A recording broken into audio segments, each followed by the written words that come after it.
Hello, everyone. Thanks for joining us at the 2024 Washington County Housing Forum. We're really excited to have so many of you here to talk about the issues that are most important to our community. I joined Washington County about a year ago and have just been so honored and grateful for the support we have of the Board of County Commissioners. And that support is truly led by Chair Harrington. She's a cheerleader of this work, an advocate for affordable housing and for homelessness solutions. And I'm really honored to introduce her as our first speaker this morning. Chair Harrington.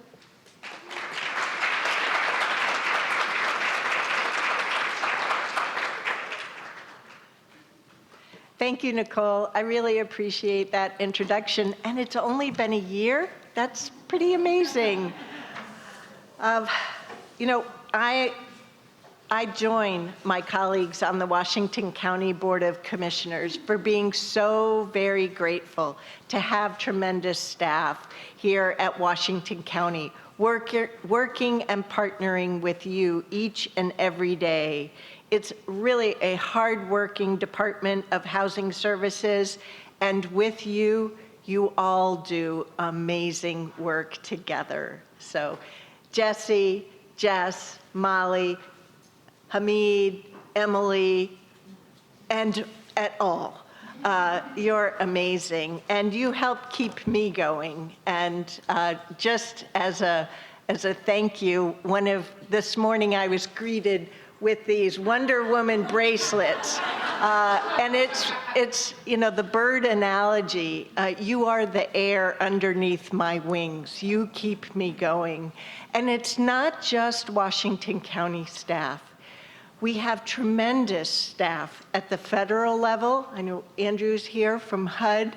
We have tremendous partners at the state, whether you're a state legislator, you're serving on a state committee, the governor, as well as community organizations all throughout not only Washington County, our region, but the state. So thank you. Those of you who serve on boards, committees, thank you, thank you, thank you.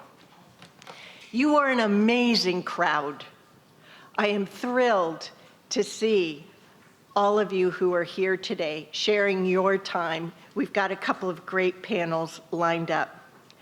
We're proud of our efforts together to address housing instability in partnership with dozens of community-based organizations. And today's conversation will highlight the work underway and the challenges that we as a region, as a state, and as a nation are wrestling with. As chair of the Washington County Board of Commissioners, and my colleague Nafisa Faye is here from District 1, and the Housing Authority Board of Directors, I know how hard all of us, government officials, nonprofit leaders, and our advisory board members are working to tackle homelessness and housing instability head on. And I am reminded that when I was a Metro councilor, I was blessed to work with folks like Jess Larson, who helped me lean into the need for affordable housing. And I really want to compliment Metro, and we have at least 2 Metro councilors here today, Garrett Rosenthal and Juan Carlos Gonzalez, and multiple Metro staff members here, because Metro put an affordable housing bond measure forward to deal with the extremes of the need in our community that federal and state programs tend to not address, right? The large family units and the extremely low income. And Metro has continued to do that, for example, through the Supportive Housing Services measure. So we need to keep doing more together. And we all play a part in addressing the homelessness crisis, and none of us, Washington County included, can do it alone. I know I speak for many here when I say we don't accept homelessness or housing instability as an acceptable fact of life. Just not going to do it. This crisis is one that's been in the making over decades and requires all of us coming together to solve it. The good news, Addressing homelessness isn't rocket science. We must provide shelter and connect families with affordable housing. Everyone needs a home to thrive in life. And so we are thankful we're able to collaborate with Metro to move forward with the supportive housing services measure. We're just wrapping our hands around what it takes to move people inside. And I hope we can step back into the partnership and shared vision for success. We can achieve a lot together and solve really hard problems together. And with that sentiment, I must call attention to the conversation Metro has led about reform of the SHS measure. Here in Washington County, because of that work, we cut unsheltered homelessness by over 35% with the help of the SHS measure. Governor Kotek's executive order, Oregon Community Foundation's Project Turnkey, COVID-related American Rescue Plan Act, and many other partners. In just 3 years, we achieved that together. With all of the progress made, most of the funding represents one-time or expiring resources. The SHS measure is our only expected long-term resource to address homelessness. It's incumbent upon all of us to not go backwards. Just not going to do it. Here in Washington County, we have saved and transformed lives through supportive housing services.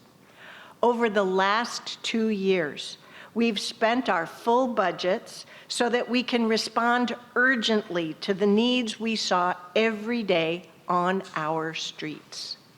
We're at an inflection point, make no bones about it, and cannot afford to shy away from upholding commitments to serve our most vulnerable community members.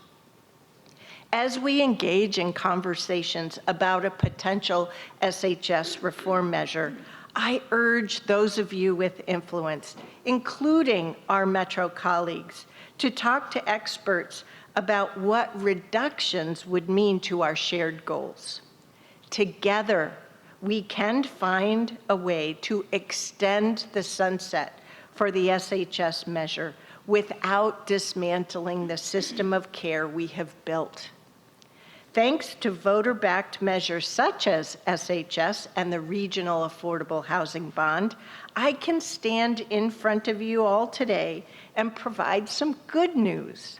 For example, in just this year alone, 2024, approximately 100 new shelter beds and around 250 new affordable homes opened in our county. Yay!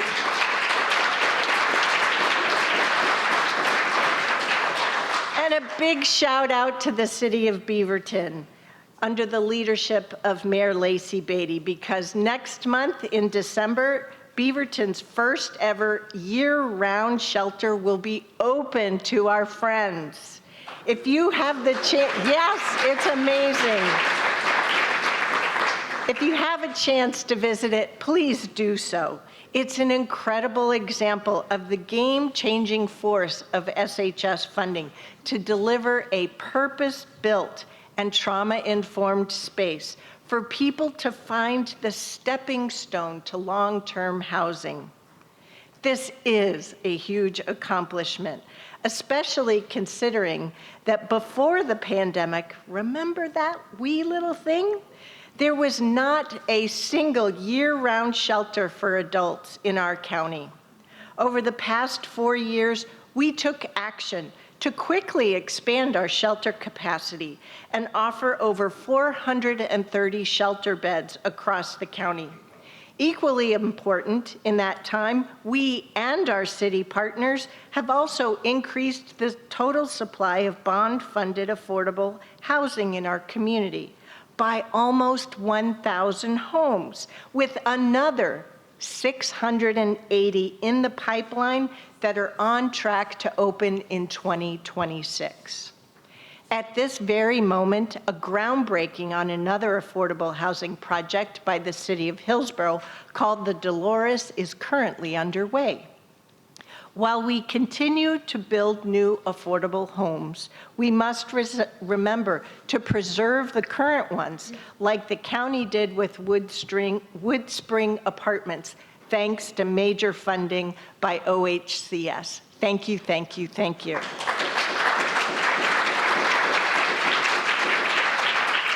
And we've learned a lot about serving our community members. Integrating health and housing to better serve high-need populations is particularly important. There's a timekeeper thing in the back, and I can't read the little letters, so I only have a few more points to make, so bear with me. Integrating health and housing to better serve high-need populations is particularly important. Projects like the County Center for Addiction Triage and Treatment, you may have heard that thing, CAT. We now need to start calling it the Hillsborough Recovery Center and the Beaverton Recovery Center. That, along with the Medicaid 1115 waiver, are vital to this work. Meanwhile, rent assistance programs are crucial for every housing agency, with ours having served more than 5,000 households in the last year alone, providing stability and preventing homelessness for so many. Our wait lists are too long, though, and we continue to advocate for additional resources at every level. All these goals need leaders in every level of government to fight for more funding. So we're lucky in Washington County to have such strong leadership and steadfast support with someone like Congresswoman Suzanne Bonamici. Her advocacy has consistently led to real tangible results on the ground. In 2024 alone, she has secured hundreds of thousands of dollars in much needed funding for affordable housing construction, including almost $1 million for Hillsborough's first year-round permanent shelter. It's amazing and vital. Some other examples of her great work this year include the introduction of legislation for across the nation that models Oregon's innovative Motel to Shelter Project Turnkey, increasing our voucher supply for 25 more homeless veterans, and improving the efficiency of low-income housing tax credits. So without further ado, I introduce to all of you Congresswoman Suzanne Bonamici.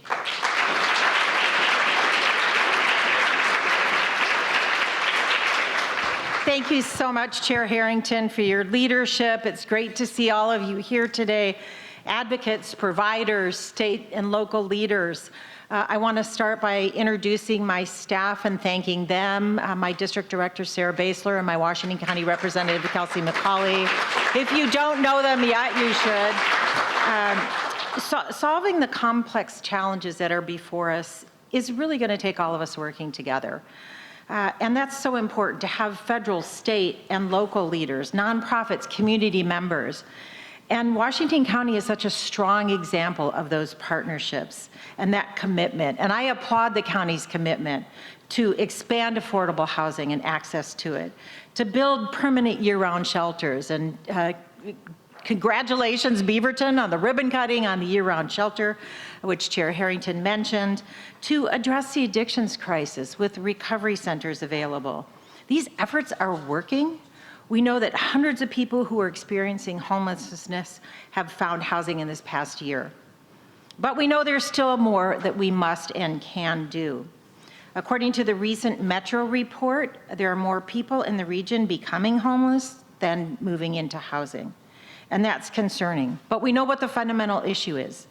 It's a lack of affordable housing. Simply, demand exceeds supply. And the consequences of the high cost of housing reverberate through the society and through the economy. Employers struggle to find workers who can afford to live in the area. I hear that a lot. Wages aren't keeping up with increased costs. And the high housing costs mean that people have less to spend on food, on other essentials. And I represent most of Washington County. It used to be all of Washington County, which I now share with the amazing Representative Andrea Salinas, but I represent most of Washington County. Most of the population of the district I'm honored to represent is in Washington County, but I also represent a significant part of Multnomah County and all of Clatsop, Columbia, and Tillamook counties as well. And this is an issue, the lack of affordable housing is an issue that comes up everywhere, not just in Oregon, across the country. I'm one of the co-chairs of the Congressional Caucus on Homelessness. We are committed to fighting for policies and resources that state and local communities need to address affordable housing and the crisis, and I want to make this clear. Our commitment will not change the next Congress or in the next administration.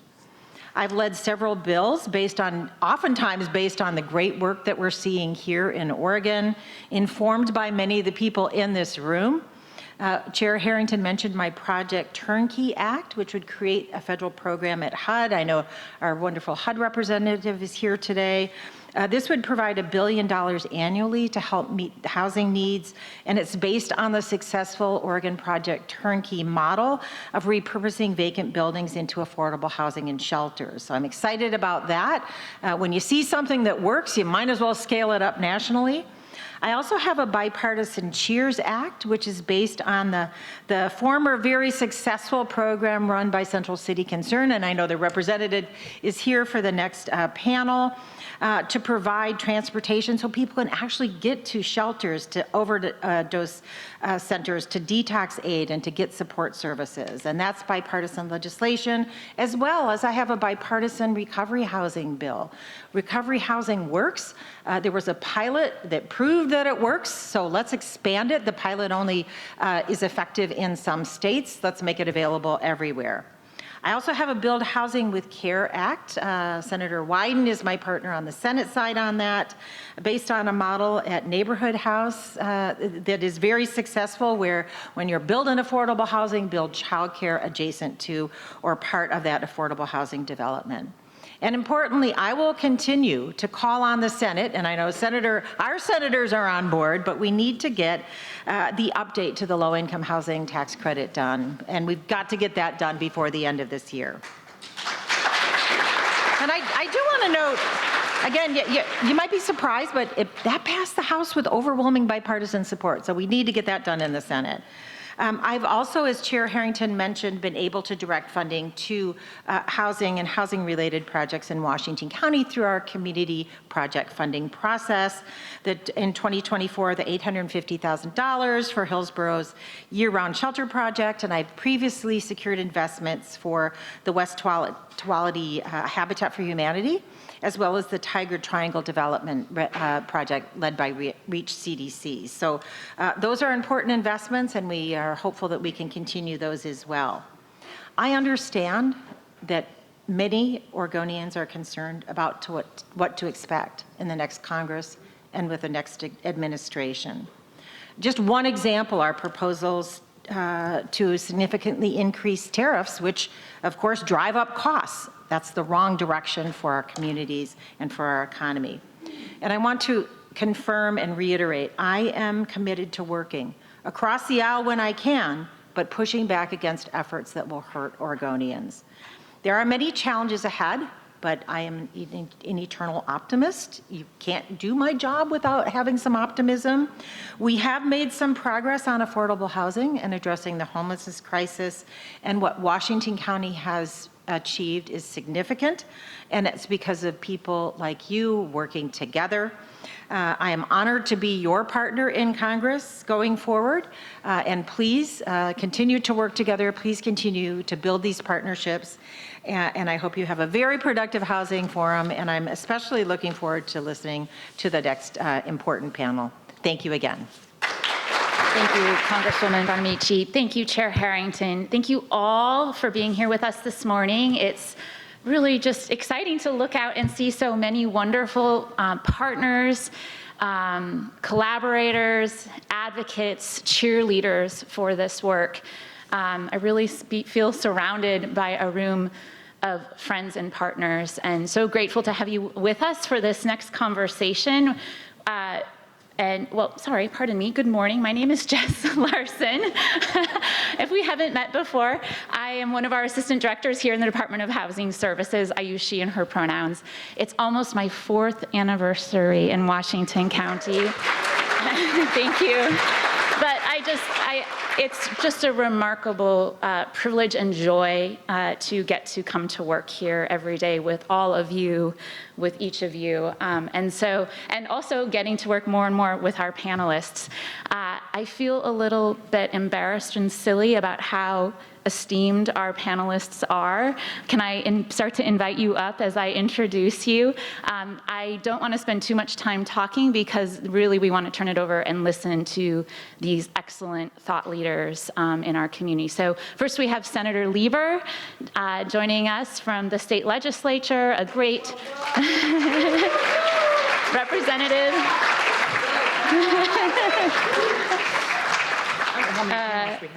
Yes, pick a spot.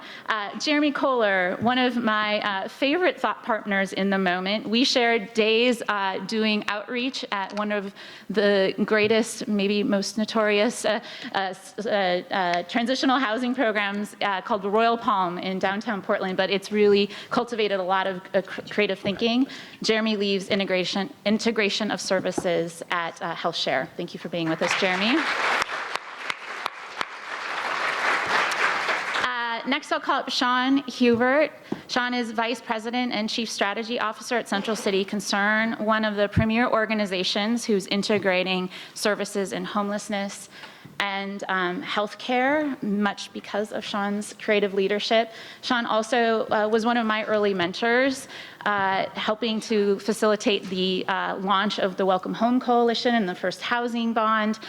So it's really great to have you here, Sean, representing the great work of CCC and all of our housing integration work. Next, I'll invite up Jeremiah Rigsby, Chief of Staff at CARE Oregon, and also sits on our Supportive Housing Services Oversight Committee as a representative of the importance of health and housing system integration. We're thrilled to have you with us, Jeremiah.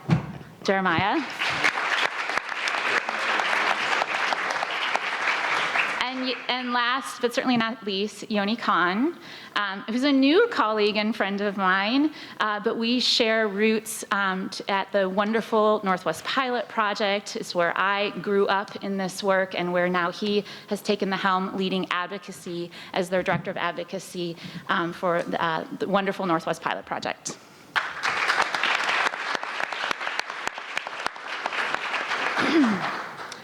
And I forgot my clock. Could someone bring me a thank you, Nicole. Okay, so by way of orientation and getting you all set, thank you so much. We've had the privilege of doing some game-changing systems work here in Washington County under the trust and support of regional voters that created the Supportive Housing Services measure. As you've told this morning, as you will see in our annual reports that are available, they're so beautiful. Thank you, Emily Roots. We've built a shelter system, an outreach system, housing programs that are ending homelessness every day here in the community, thanks to wonderful partners who are implementing those programs. This work was simply not possible in Washington County before that measure passed. And what's also amazing about this measure is that it's local funding. It's not restricted by traditional, more bureaucratic resources that we're often working with. And so we can truly build the system that makes best sense to serve our community. We're not limited by certain HUD restrictions or restrictions through CMS. We can use the best practices and build responsibly to meet our community needs. So here we are in our 4th year of implementing these new programs to address homelessness and meet our community where they are at, to address their needs and bring them inside to stable housing. And we're learning it's really, really hard work. Folks are suffering with severe and persistent mental illnesses, They are sometimes deep into their addictions, and certainly this is not all of people who experience homelessness, but is often the case for people who are most vulnerable, which are the same people who are prioritized in our system of homeless services. So even with these wonderful Arlo vouchers that are out on the ground helping people get into housing, sometimes people need more than that housing unit. And sometimes that responsibility of keys and a lease is a bridge too far to leap for someone who's coming out of homelessness and still struggling with those behavioral health needs. We're doing great work here in Washington County, thanks to many of you here. We're experimenting with these new local resources and creating great new programs and getting great traction with our recuperative care program called LATS. A big shout out to Virginia Garcia for our partnership in that work, helping people come out of the hospital directly into shelter so that they don't return to homelessness. We are championing and demonstrating medical case conferencing with multiple healthcare and hospital partners at the table, talking name by name, how do we help meet the immediate needs of the individuals that our partners are working with. And this is becoming a regional best practice that's being modeled in other parts of the region. We're so grateful for our new contracts with HealthShare and Trillium to become a network hub in the implementation of the new in the new 1115 waiver, and eager to learn how to do that well, to leverage these newly created Medicaid-funded resources. And soon, we aren't able to announce today, but we are looking at the opportunity to create some capital investments in transitional housing, where we will be integrating housing, a safe place to sleep and get well with those supports, whether it's a recovery-focused program or a stabilization-focused program for people who are suffering with struggling through behavioral health needs. So these are exciting, bright spots of progress underway in Washington County with each of you. And the supportive housing services resources have met their limit.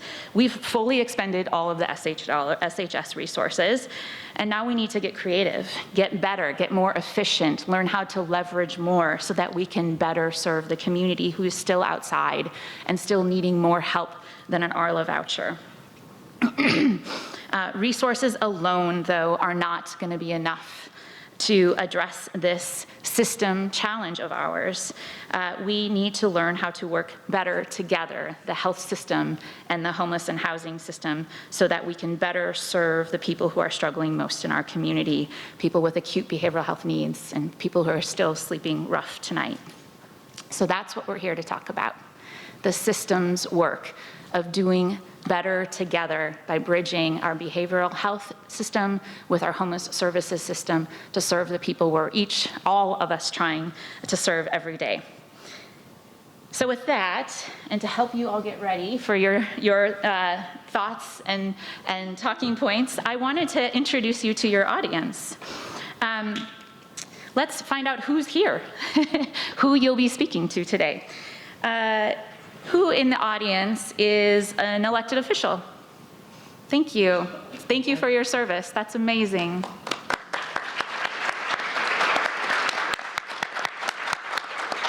Who in the audience is a public employee working for local, state, federal government? Thank you.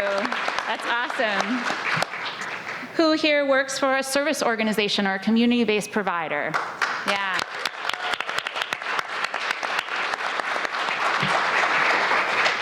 Who has someone in your family who has experienced homelessness? Wow. Who is someone in your family who's experienced a serious mental health or substance use condition? Wow. Who works in the housing sector? All right. There's hope. Who works in the behavioral health sector? Okay. Who works in both? Yeah, here we go. Did I forget anybody? All right. Education, fantastic. Who works in education? Thank you. Excellent.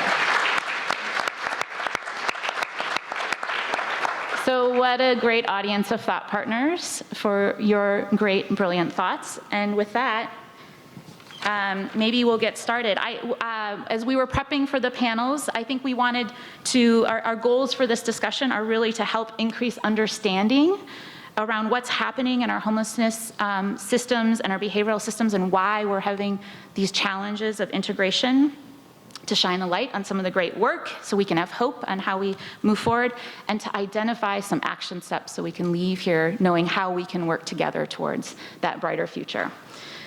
So in our prep conversation together, one of you said, Sean, I think it was you, it's gotten a lot harder over the last 5 years, I think you said.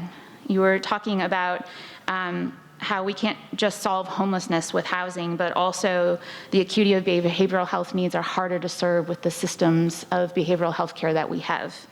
Will you share more about why is it getting harder to serve the folks we're both trying to serve? Yeah, thank you. I think it's important, I think probably everyone in the room, knows we've been in an affordable housing crisis for quite some time, and we're significantly underbuilt on the housing side. We are also very significantly underbuilt in terms of our behavioral health system of care. Really the explosion of the new kinds of drugs that we've seen come online over the last 5 or so years have really, I think, laid bare just that depth of behavioral health resource in our communities. Fentanyl is 80, 100 times more addictive than heroin. And so just people that are trying to come out of addiction, the journey is much more difficult than it was 5, 10, 15 years ago. The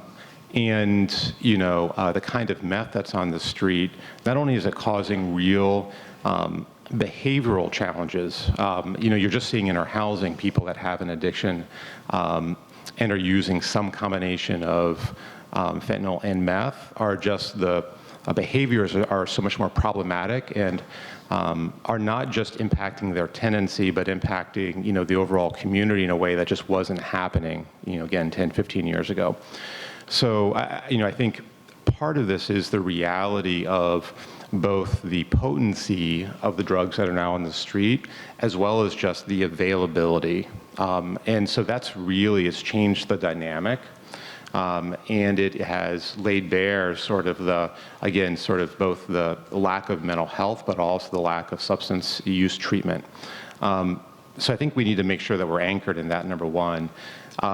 And number two, when we're really thinking about what is a shared population all of us are interested in this room, whether it be education or healthcare or housing, we now have a codependency, if you will, around mutual success.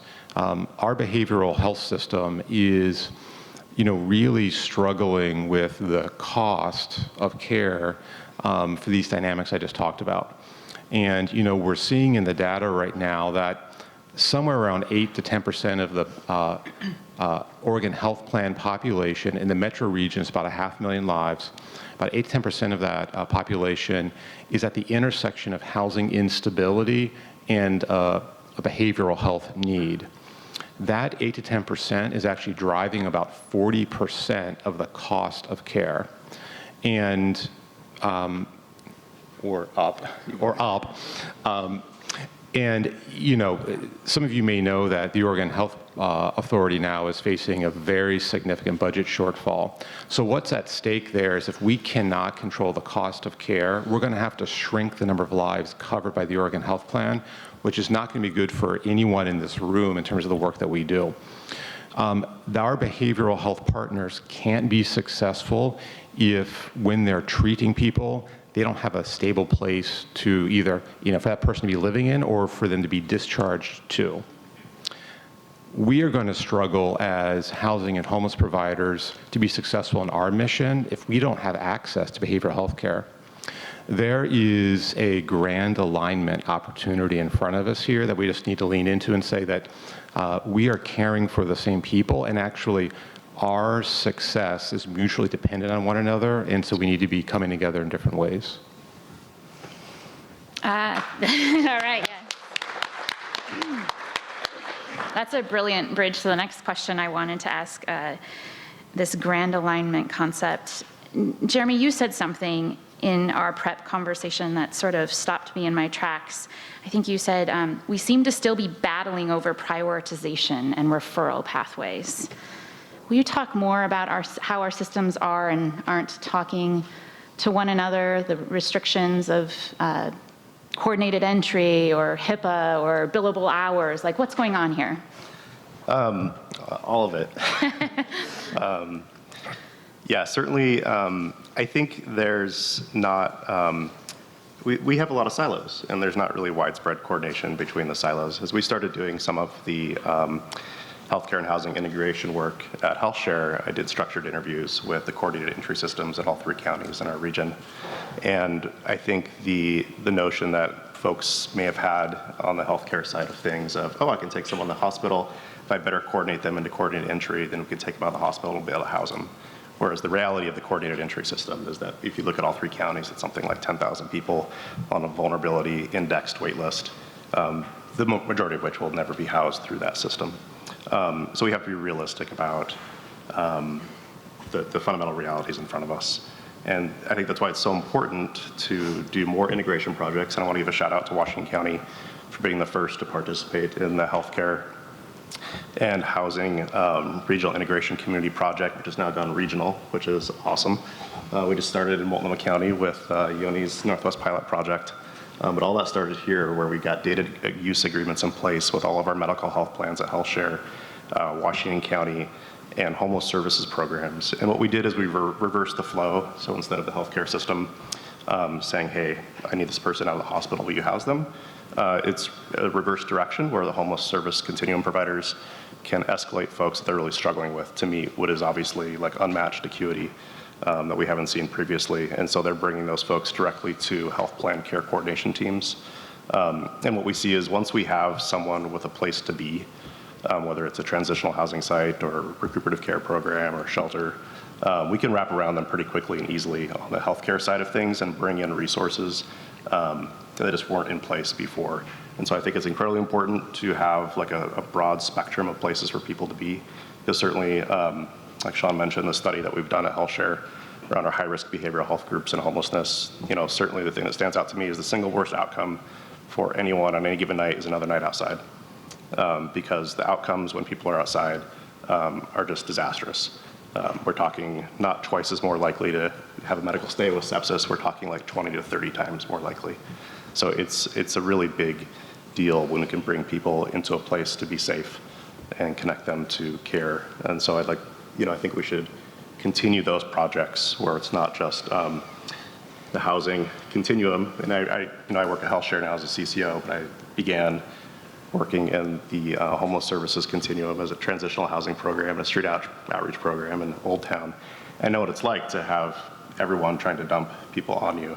But what we really need is more bidirectional communication and getting those data use agreements and those relationships structured to create an infrastructure so that just becomes like a habit.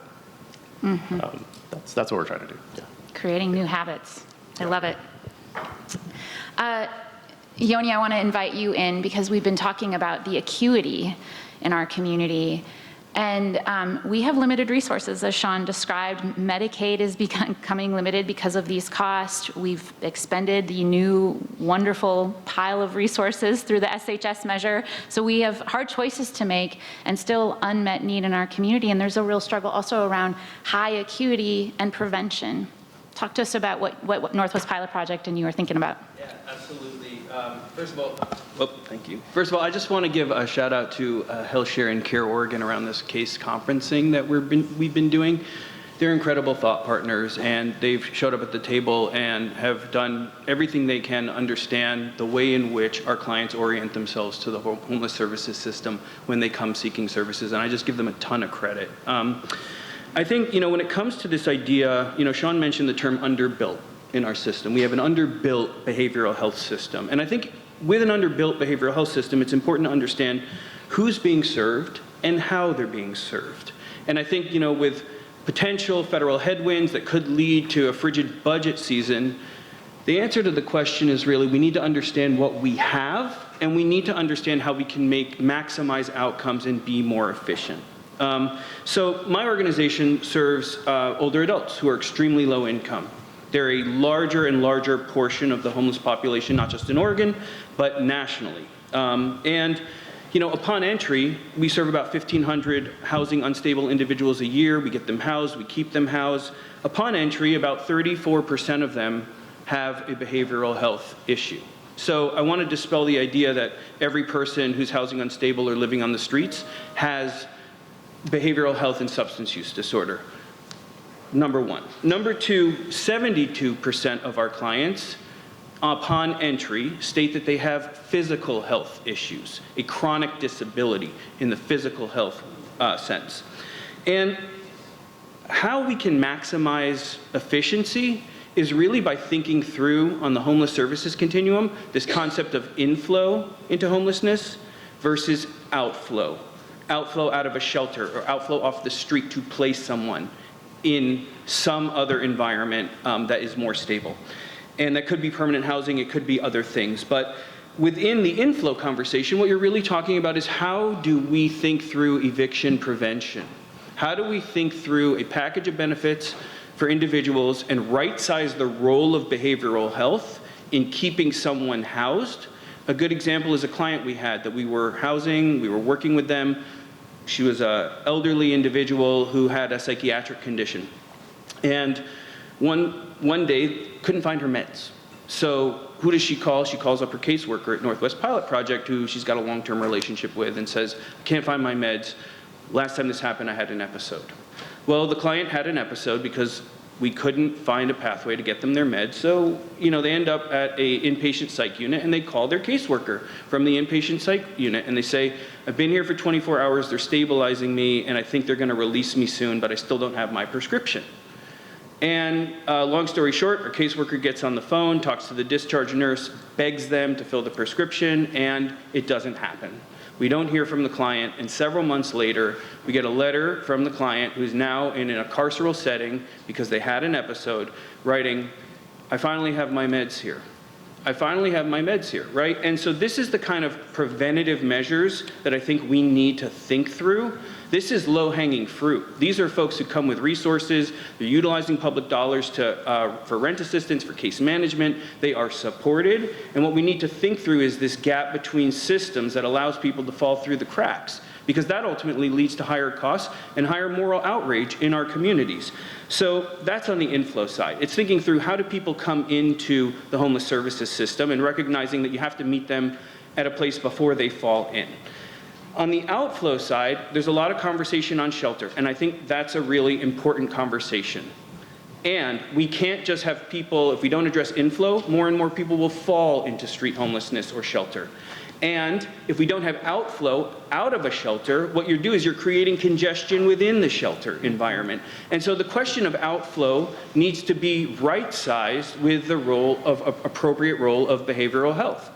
How do we identify when someone can be assessed that, you know, they don't need inpatient care? What they really need is the right wraparound services, and they're able to live independently, versus others who maybe aren't there, right? And thinking through on the most acute front, what do you do to address those needs, and also recognize that there's a lot of talk about underbuilt. There's a lack of infrastructure to be able to refer people to the right setting.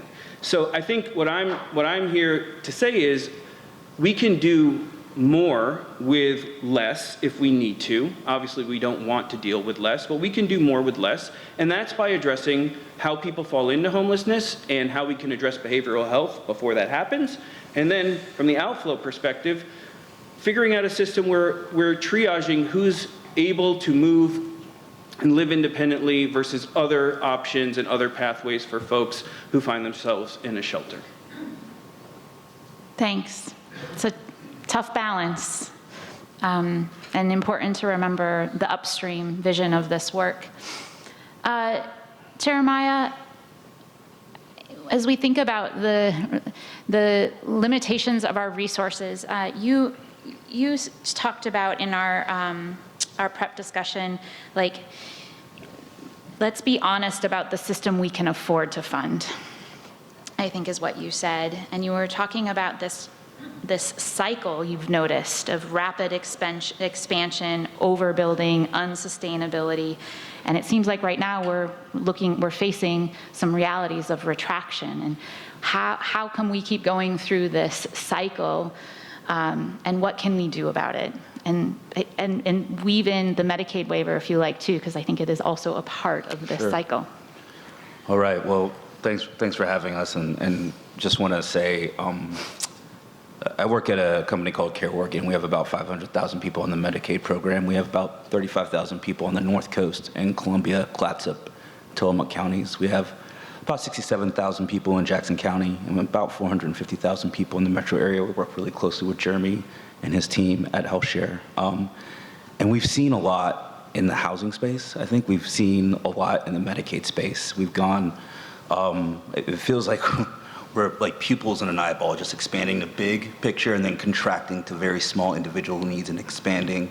And I think that's partially because we have this mission to be the safety net of the safety net. And the last 10 years have been wild, right? We've had a pandemic. We started, I think, from in the housing space at our organization with really trying innovative things, really, whether that's investing in the Blackburn Center at Central City Concern, and we've really evolved into even $3 million investments in Washington County and working with housing partners here, really getting into permanent supportive housing. And I want to say that what we've seen in the last 4 or 5 years has been fairly dynamic, not just because of the pandemic, but because of what has happened with our behavioral health workforce, what's happened to our behavioral health system. I've said this in similar settings, but the leadership of Senator Lieber and Representative Nost in bringing hundreds of millions of dollars into this landscape, into the system, has been unprecedented. It was unprecedented investment, and we are starting to see the returns on that investment, right? We are starting to see the behavioral health workforce not completely repaired because there have been decades of underinvestment in the behavioral health space. We are just now catching up to where we are supposed to be. It is very interesting to hear Seth Tramione talking about who is coming in to his facilities with behavioral health issues versus physical health issues. We've worked really hard to get to a place of parity between behavioral health and physical health, and we need to recognize that as we contract and look at the individual needs of who's coming into our community-based organizations, it's not just behavioral health, especially in the houseless space, right? And you take all these things that we're learning and all this progress we're making. In my spot on the oversight committee for the supportive housing services measure, we're watching what the counties are doing, and we've gone from a place of questioning how fast money is getting out to applauding the fact that money is going back in the community, that there have been some very big wins in this space regarding eviction prevention, et cetera. And now we talk about what happens next and what our role is as a payer. I would say that investment that the legislature has made in the behavioral health space, coupled with what organizations like mine, Care Oregon, and HealthShare have done in the behavioral health space, has had a tremendous impact on access to behavioral health services, and that's exactly what we wanted. We've seen an uptick of about 20% in utilization when it comes to behavioral health services. We also cannot afford that as a state, right? We want a healthcare system that we currently cannot afford, and the work ahead of us, while we are so proud of where we've been, while we see some clouds on the horizons that are both political and economic, I think the work ahead of us is trying to figure out how we sustain this progress that feels like it is to the benefit of this population that we are serving. We're playing the cards that we have on the table. We have a revenue generation problem in the state. That money that Senator Lieber made possible, that funding stream can't go on forever. We are not going to show a return on investment right away, but it's the right work to be doing, right? And the cyclical nature that we see in Medicaid, we're going to see our rates go up and down. We're going to see our population go up and down. But our role feels like stability. Our role is to be the safety net of the safety net and to make sure we're able to continue to make these community investments that capitalize on the work of the bond measure or the money coming from the legislature. And it's really not possible without the people in this room, because we understand the headwinds and the optics. We understand that people will still see tents outside of their homes. We understand that people's metrics of success feel like things that we cannot control, but we have the benefit, I think, of working together over a long period of time and staying the course for what these investments look like. It is incredible to have Senator Lieber Congresswoman Bonamici, Chair Harrington, all in a room with all of you doing this work on the front line and having an aligned congressional agenda down through the state legislature and the local level, that's not normal. So while it feels as though things are kind of changing for us, we're seeing some financial issues that are different. We also have all of us in this room that are marching in the same direction, which to me feels like optimism. I'm not sure if that's where that question was supposed to go, but that's how I feel. I can assure you it was the right answer. Good job.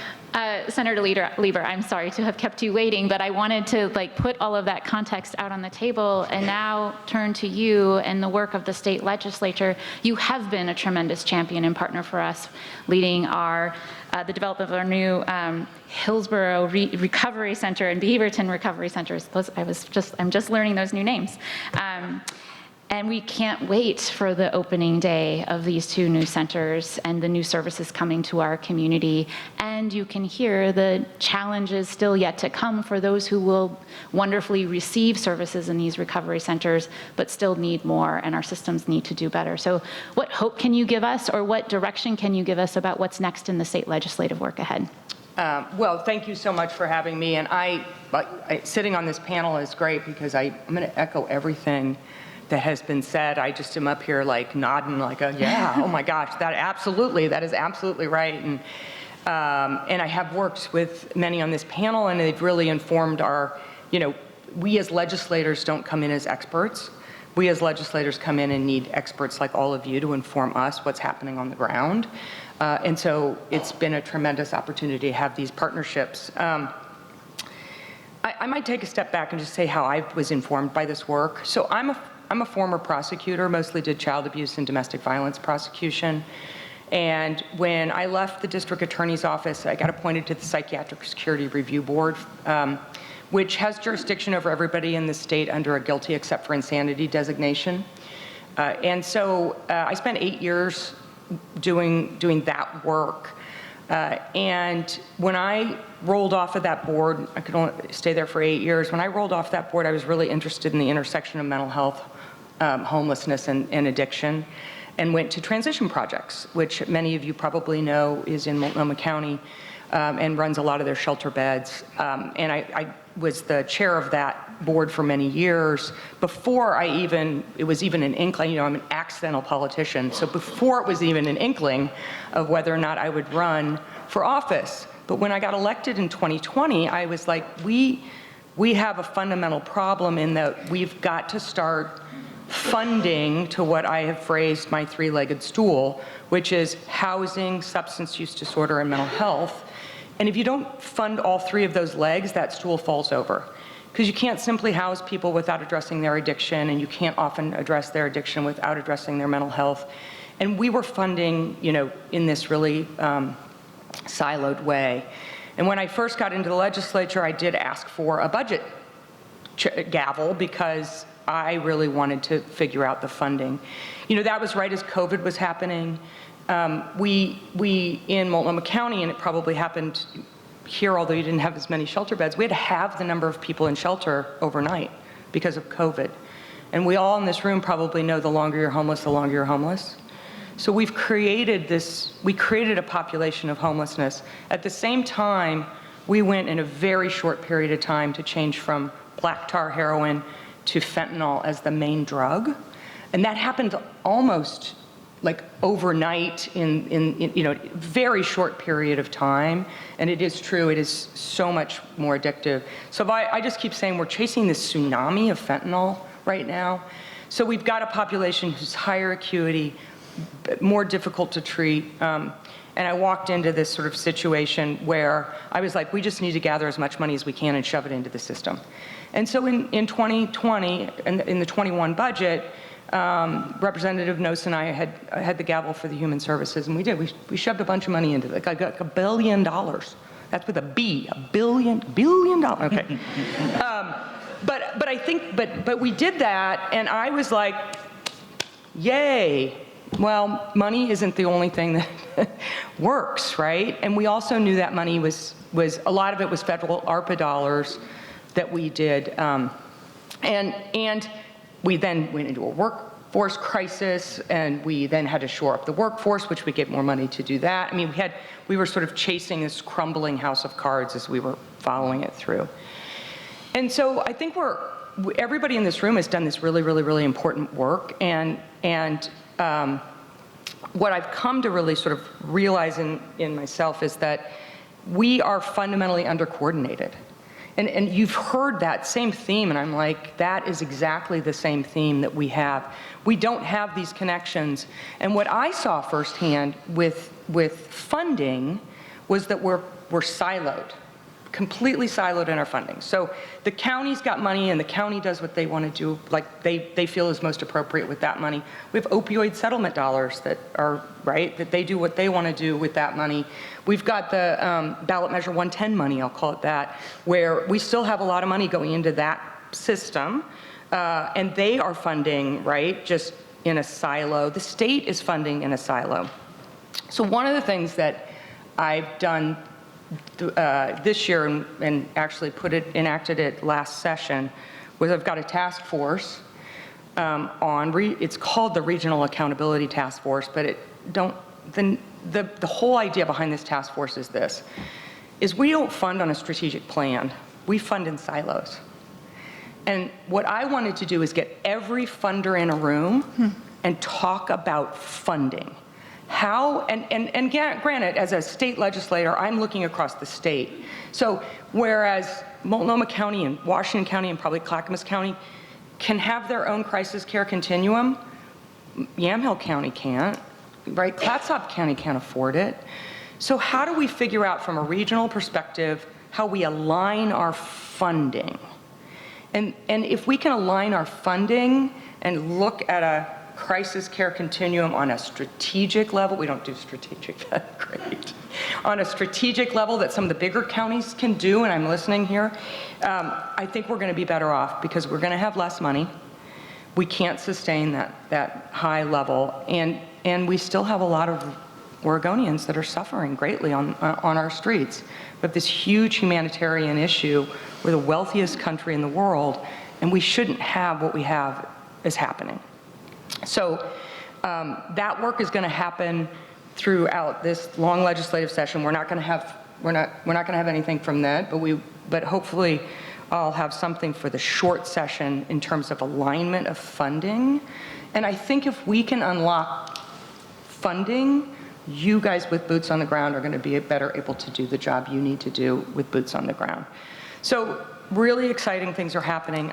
I'm proud of the CAT and what's happening in Beaverton as well. But we cannot spend $200,000 on a person in the state hospital and 2 months later have them homeless.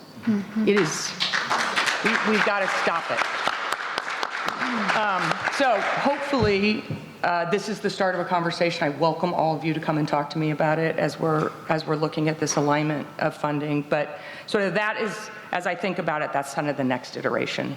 And of course, working with our great champions in the federal level too, like we have to tell them what we need, and we don't know, right? We're so siloed that I think if this works, we will better be able to spend money appropriately. And I'm going to say one more thing if I can't. So OHSU, if you recall, has a bed board that they've developed from COVID. I don't know if you guys know this. It is unbelievable. Go in and look at OHSU. The legislature gave them money to put a bed board out that they can in real time know where all of the beds are in all the hospitals. So they are expanding that to behavioral health. Because I'm like, why is it that y'all, how many times do y'all spend like 3 hours on the phone trying to pin the next step for your client, right? It's kind of ridiculous. We should work smarter, not harder. So they are developing this behavioral health bed board type, and I'm calling it, I'm going to put that in quotes, that I think will really also help us align so that we can have a one call where you're like, hey, I need to find a sobering bed. Where is it? And if we can, again, just align those kinds of things in a simpler way, you're going to spend less time on the phone trying to find that bed, and we're going to be able to move people through that system more appropriately. So I'm hopeful. I really am hopeful. And I'm even more hopeful listening to these unbelievable panelists and having all of you here who are doing the work. We just have to keep going forward as we look. We don't really know what's ahead, especially in terms of funding, but keep doing the work and we're going to get this. Thank you, Senator. The solutions always come from being clear about what our challenges are that we're trying to solve, and I really appreciate each of you for very accurately or effectively highlighting those challenges we're facing. These panels sometimes always feel a little tragic because we don't have enough time. I'd love to go another round, but we'd actually love to hear from your questions next, and I understand we have some staff with microphones. If you want to put your hands up, we'll get to your question. And to my panelists, we're going to give you one more, after the questions and the answers, I would like you each to prepare 5 words that you'd like to send the room off with, a hope or a call to action. So coming back to you again for that last round, but first some Q&A. Margaret. Great. Good morning, everyone. I'm Margaret Salazar. I'm CEO of Reach Community Development. And we're thrilled that the Medicaid waiver housing benefit is now live. My staff tells me that we've already been able to prevent 1 eviction so far in our portfolio, which is great. What are you seeing out there? What are you learning? I know it's brand new. I know we're also all wondering what's on the horizon with the change in administration and potential work requirements and what that's going to mean, but we'll stick with right now. It's been live for 3 weeks. What are you seeing out there? How's it working? What do we as housing providers need to know? Thanks. I'm going to go. I have thoughts. You go first. You go first. No, Jeremy, you go first. It's really early days, and there's a lot of volume. That's the one thing I would say. It's an entirely new benefit, which is a really big deal. Not just it's not anytime we are covering a new benefit, like whether it's a new medical procedure or whatever the thing is, it's really complex to integrate that into all the things we're already doing. And housing is so different, and so it's been like the work of large teams for a couple of years now to put all of this in place. And like 3 weeks in, at this point, I think people are just kind of. I'm sure whatever processes we have in place right now will not be the same processes we have a year from now, because there's a lot of learnings happening. But certainly, the initial volume is quite significant, and the teams that are managing those workflows are working super hard to meet the turnaround times. So that's just really at this moment in time, I think it's just trying to catch up to the influx and adjust the operations to meet the demand. Everyone's all hands on deck around that right now. Yeah, and I know Jess had probably, before I started rambling, wanted me to talk a little bit about the waiver. I think philosophically, like the idea of being able to turn some of the stuff we were already doing in the coordinated care model into a benefit is excellent. I think coordinated care organizations for the last decade have been involved in housing, but you've seen a lot of variability throughout the state about what that looks like. And in my opinion, as a Medicaid member, if you are fortunate enough to be a Jackson Care Connect member or an All Care member, but the other CCO in your area isn't doing the same thing in housing, you're getting a different Medicaid benefit, which seems inappropriate to me. And so the idea that this waiver can really get us to a place where there are standard benefits outside of the traditional medical model is excellent. It's also starting off, and even the volume is incredibly high, and the population eligible for the waiver specifically is much smaller than the population we've been serving in the housing space. And so I think there's going to be a fair amount of work to align both what a standard and solid, uniform, almost medicalized housing benefit looks like with the work that we've already been doing in the housing space. And how we bring you all along in that journey is, I think, the huge connecting point here. But it's also uncertain. We're just kind of full steam ahead to get this benefit set up for a really small population, and asking you to continue the work that we've already started with investments that we've already made that are outside of this benefit. And I don't know, for me, when these two streams come together into just this aligned housing effort. They feel separate right now, but also taking a ton of our time to try to stand this benefit up and get people through it in the right way. And I'll just add that we're obviously all learning, and we're still understanding where the boundaries are of the program. I think part of the work that our organization is doing, Margaret, like your organization, is there's a lot of need in our existing housing portfolio for stabilization, and I think it's going to be effective in preventing some evictions and also helping to add a little financial stability into some of our portfolios, which is a good thing. The other thing that we're looking at is we operate specifically some behavioral health stabilization centers, really sort of dormitory style shelters, but for people in behavioral health stabilization. We are hoping we can use this as part of as we're placing those individuals in housing for people that are having some slips and struggles, that can be part of a stabilization sort of benefit, which gets at a lot of the kind of the population areas we've been talking about here today. So that's something we're looking at that is a little bit more on that stabilization side, not necessarily the housing side. Thank you. Thank you all. Great question. We only have time for one more question. Okay.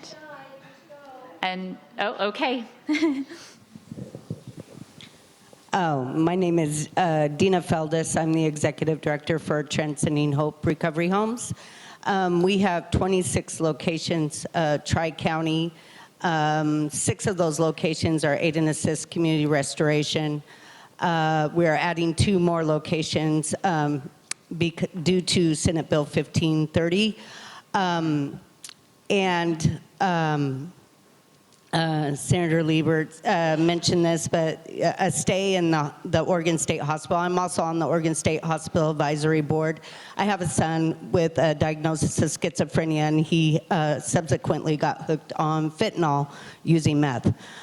He is in an SRTF, has been residing in one for almost 2 years. Having said that, and my question's a little off. I just wanted to make sure Senator Liebert knows what kind of work we're doing in the community, because it's working. At one time, out of 20 of our participants in Aid and Assist Community Restoration, 8 of them were working full-time jobs. We transition our populations into more permanent settings. That is always our goal, and you have to do it very quickly in community restoration. That's not really my question here. My question here is the concern with the new administration. And we also do culturally specific housing. We have, I think 6 locations now that support our Latino and Latina populations. Some of those community members may not have permanent residency. And the talks and the CBOs right now we're very concerned of what the possibilities are with our houses and the possibilities of deportations.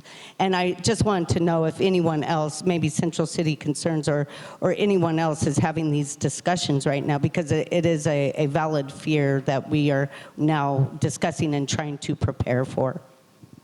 Thank you. I can start, maybe, if you're all right. I think this gets back to, look, you can't do everything, given the outcome of the election, and there is a new administration in power. But I think where we have a lot of leverage is around this idea of defining the connective tissue regionally that helps us stand up a continuum for homeless services across the board. People, all the way from eviction prevention through placement into housing. And I think that we have a wonderful buffer that there needs to be serious conversation around in the SHS measure, and how to utilize that in order to unlock these silos between systems. I think that's the key work. We know with our clients that sometimes they end up in our lobby without realizing that they have cross-county lines, right? And we don't want to deny service to someone who ends up in our lobby because they need help. And I think the other piece is around referral pathways, and have a serious conversation around referral pathways, because I can tell you from my organization, we want to take referrals from the health system. We really do. And our challenge is that most of our referrals come from 211, other community partners who are doing this work, and people who just walk into our lobby. And what we need to have a conversation around is, if we're going to develop a real continuum, well, we have to think through, where are people coming from? And if you accept new referrals from a different stream, you're actually displacing existing referrals that another institutional partner is relying on. And I bring that up because this coordination issue, if we can figure it out, is actually a huge buffer against any federal headwinds that may not be going in our direction. Thank you. Excellent answer. Excellent question. Excellent discussion. And I'm so sorry that we've run out of time. I sense folks might need a bathroom break. So before we break for a quick snack, a quick moment of reconnection, a quick stop in the bathroom before the next panel, and also opening remarks from our director, Rogers. Dear panelists, could you leave us with 5 words of hope or action? I thought you'd forgotten about that. I didn't. 5 words of hope or action.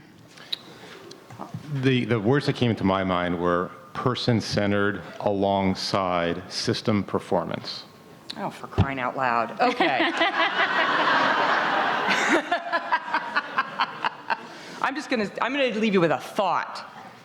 Good ideas come from everywhere.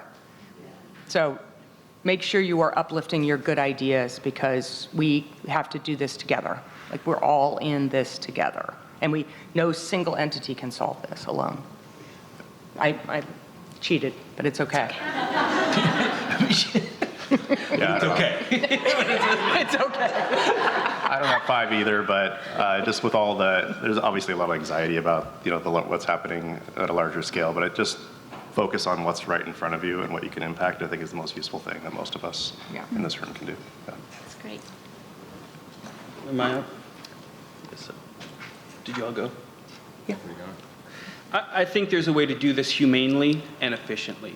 And I think we need to strike the balance between both. Because we can't just have people corralled off the street into isolated locations. And at the same time, our communities need to be livable. So my hope is that we utilize these local resources that we have in a way to house people and help them humanely while also connecting silos. That was more than 5 words, but they were good words. All right, Jeremiah.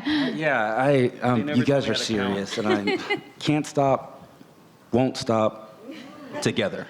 Oh, bring it home. All right, Bring it home. let's give it a round of applause to this amazing panel.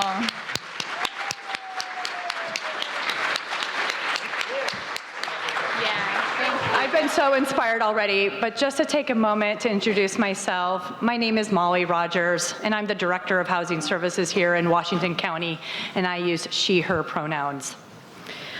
I just crossed my first year here in Washington County, and I could not be more blown away by the collaborative spirit and political leadership present here. And not just in housing, but really all sectors and all layers of government. Just wanted to do a quick shout out of my incredible colleagues here who have helped and guided me through my transition here as a leader in Washington County. My other colleagues, Stephen Roberts, Mira Semital, we've got Aaron Doyle, we've got Shannon Wilson. We all work under the rubric of one Washington County. Thank you, Tanya Angie, and of course, Marnie Kyle, our Assistant County Administrator, who is our leader and champion.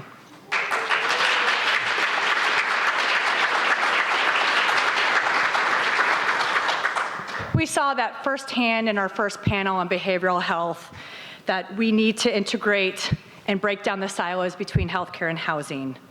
But now we get to focus also on another huge emerging issue on preservation of existing affordable housing.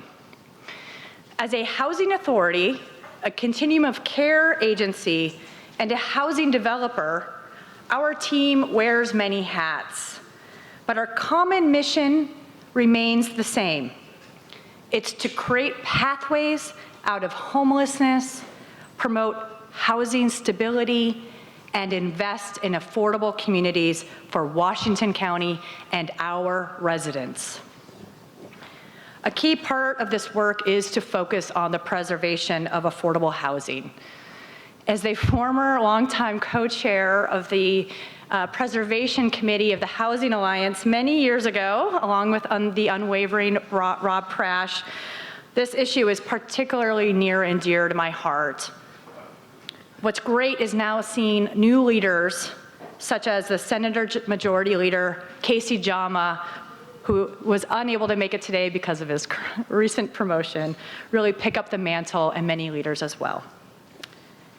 Woodstream Apartments is an example we will hear in our panel as one example of how we have stepped up to preserve existing affordable housing. And fast forward to just 1 week ago, Washington County partnered with Bridge Housing and its previous owner to save Bethany Meadows to ensure that 340 of the 569 homes that were at risk of losing its affordability in Washington County in the next 5 years will be saved for decades to come.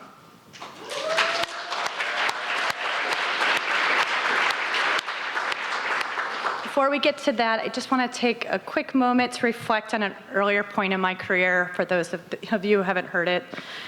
Some of you may know I conducted a study here in Washington County to assess our community's needs and systems capacity to address homelessness. I spent much of my time with the wonderful staff with Community Action and Open Door. Quick, raise your hand if you're from Community Action and Open Door. Woo!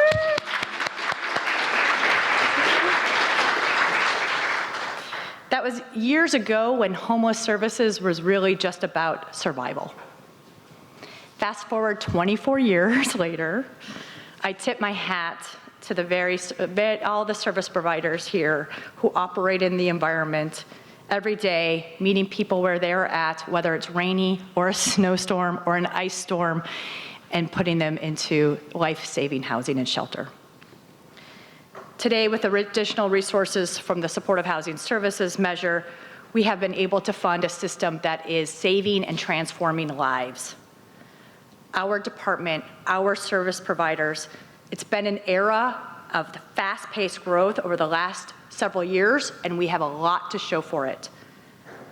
We have a coordinated outreach and shelter system that meets people where they are at and connects unsheltered folks with resources every day, working in tandem with law enforcement, our healthcare system, community corrections, and many more systems.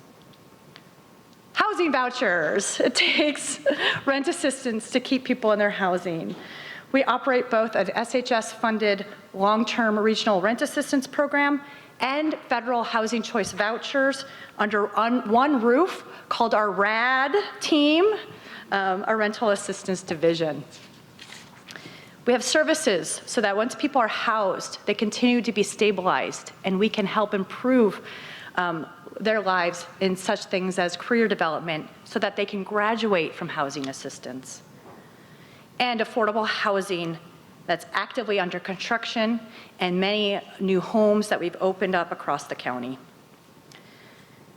As it's really important that all of these strategies are balanced and integrated.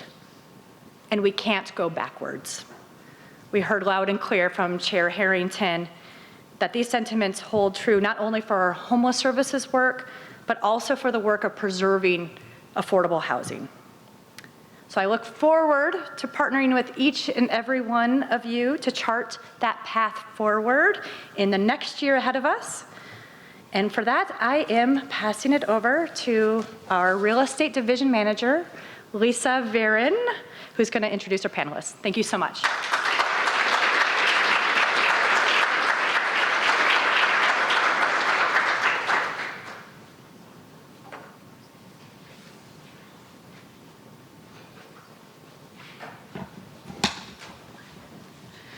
Okay, good morning. I'm going to go ahead and invite the panelists up to the dais, and I'm going to actually join them in a few minutes when we get to the questions.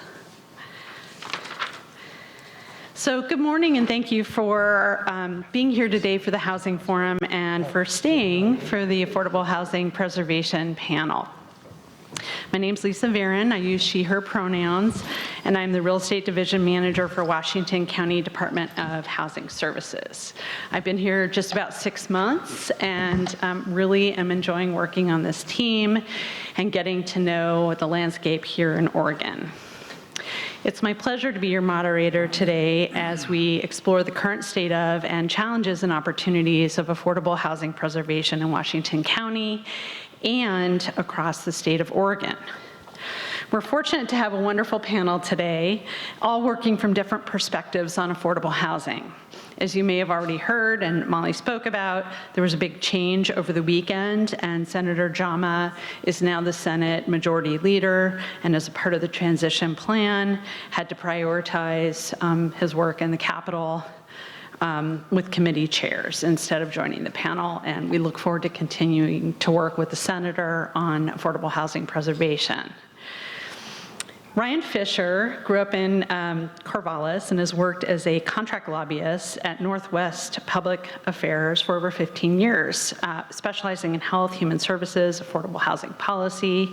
He represents the Housing Authorities of Oregon, which is a statewide association of public housing authorities.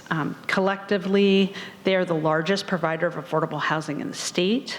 Ryan previously enjoyed a musical career touring and performing original music as a lead singer of an Austin-based rock band before returning to Oregon to begin his political career. Michael Parkhurst is the Policy and Initiatives Manager with the Affordable Rental Housing Division in Oregon Housing and Community Services. Michael has been involved in housing and community redevelopment work for more than 20 years with various local governments, a stint in philanthropy at the Meyer Memorial Trust, and service on nonprofit boards related to housing. I do want to say that Michael's also been leading the charge at the state in terms of the preservation efforts, both in terms of data and policy. Sean Clark joined Bridge as Senior Vice President, Acquisitions and Development in March 2024. He's responsible for leading the strategic expansion of our real estate development, and acquisition pipeline through the West Coast. His day-to-day role includes sourcing and evaluating potential acquisitions, conducting due diligence, transactions, partnerships, and ensuring the delivery of high-quality projects. Before joining Bridge, Mr. Clark held leadership roles at Avalon Bay Communities and Meta Housing Corporation. So welcome. Thank you. So I want to launch into an analogy here, and I hope you'll come with me on this one. Preserving affordable housing reminds me of the phases of human life. When these buildings are first constructed, it's like early childhood, full of potential with fresh paint, maybe a few teething panes. Everything is shiny and new, and we marvel at how they are perfect in so many ways. But, as we all know, childhood does not last forever. Next comes the teenage phase where things get complicated. Maybe a few cracks show up in the foundation, the building envelope starts to blemish, and the plumbing starts rebelling. At this stage, we call in specialists and hopefully invest in the building for the sake of its long-term future. Just like our teenagers, I have one. Then there's middle age, when the housing has weathered some storms, seen better times, the roof starts to sag, the HVAC system is making strange noises. You don't know what's inside until you cut it open. And we start asking, where are we going to get the money to do this? Finally, there's the senior years, where physical interventions and improvements become critical. In this phase, we are striving for the housing to stay affordable, dignified, and livable, not unlike our own bodies. Supporting an affordable housing property throughout its life cycle, and sometimes even a rebirth, allows us, the housing community, to provide shelter and stability for generations. After all, an affordable housing building is the body around the bodies of our valued residents. Ultimately, if affordable housing has a full, vibrant life, so do the people inside it.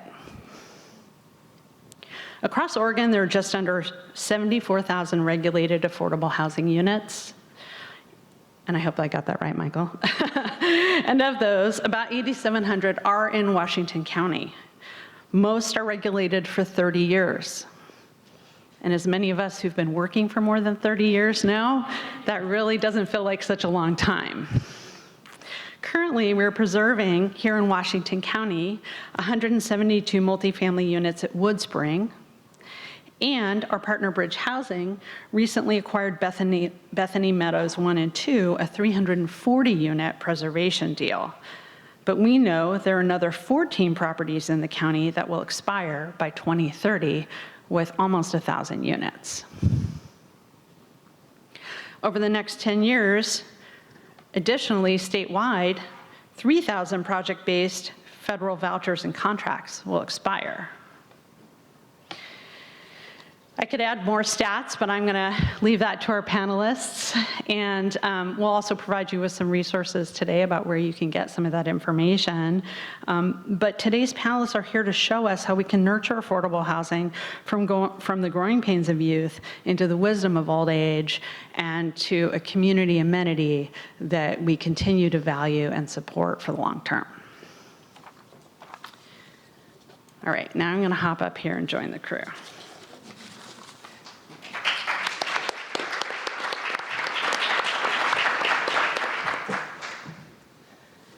Okay, so our first question is about setting the stage for the rest of the conversation, and we want to know about the state of preservation now. And we're going to ask Michael to kick off this topic, and then each of the panelists can also respond. From your perspective, what does the preservation landscape for affordable housing look like in Oregon today? Thanks, Lisa. Again, my name is Michael Parkhurst. I'm the Policy and Initiatives Manager in the Affordable Rental Housing Division at OHCS.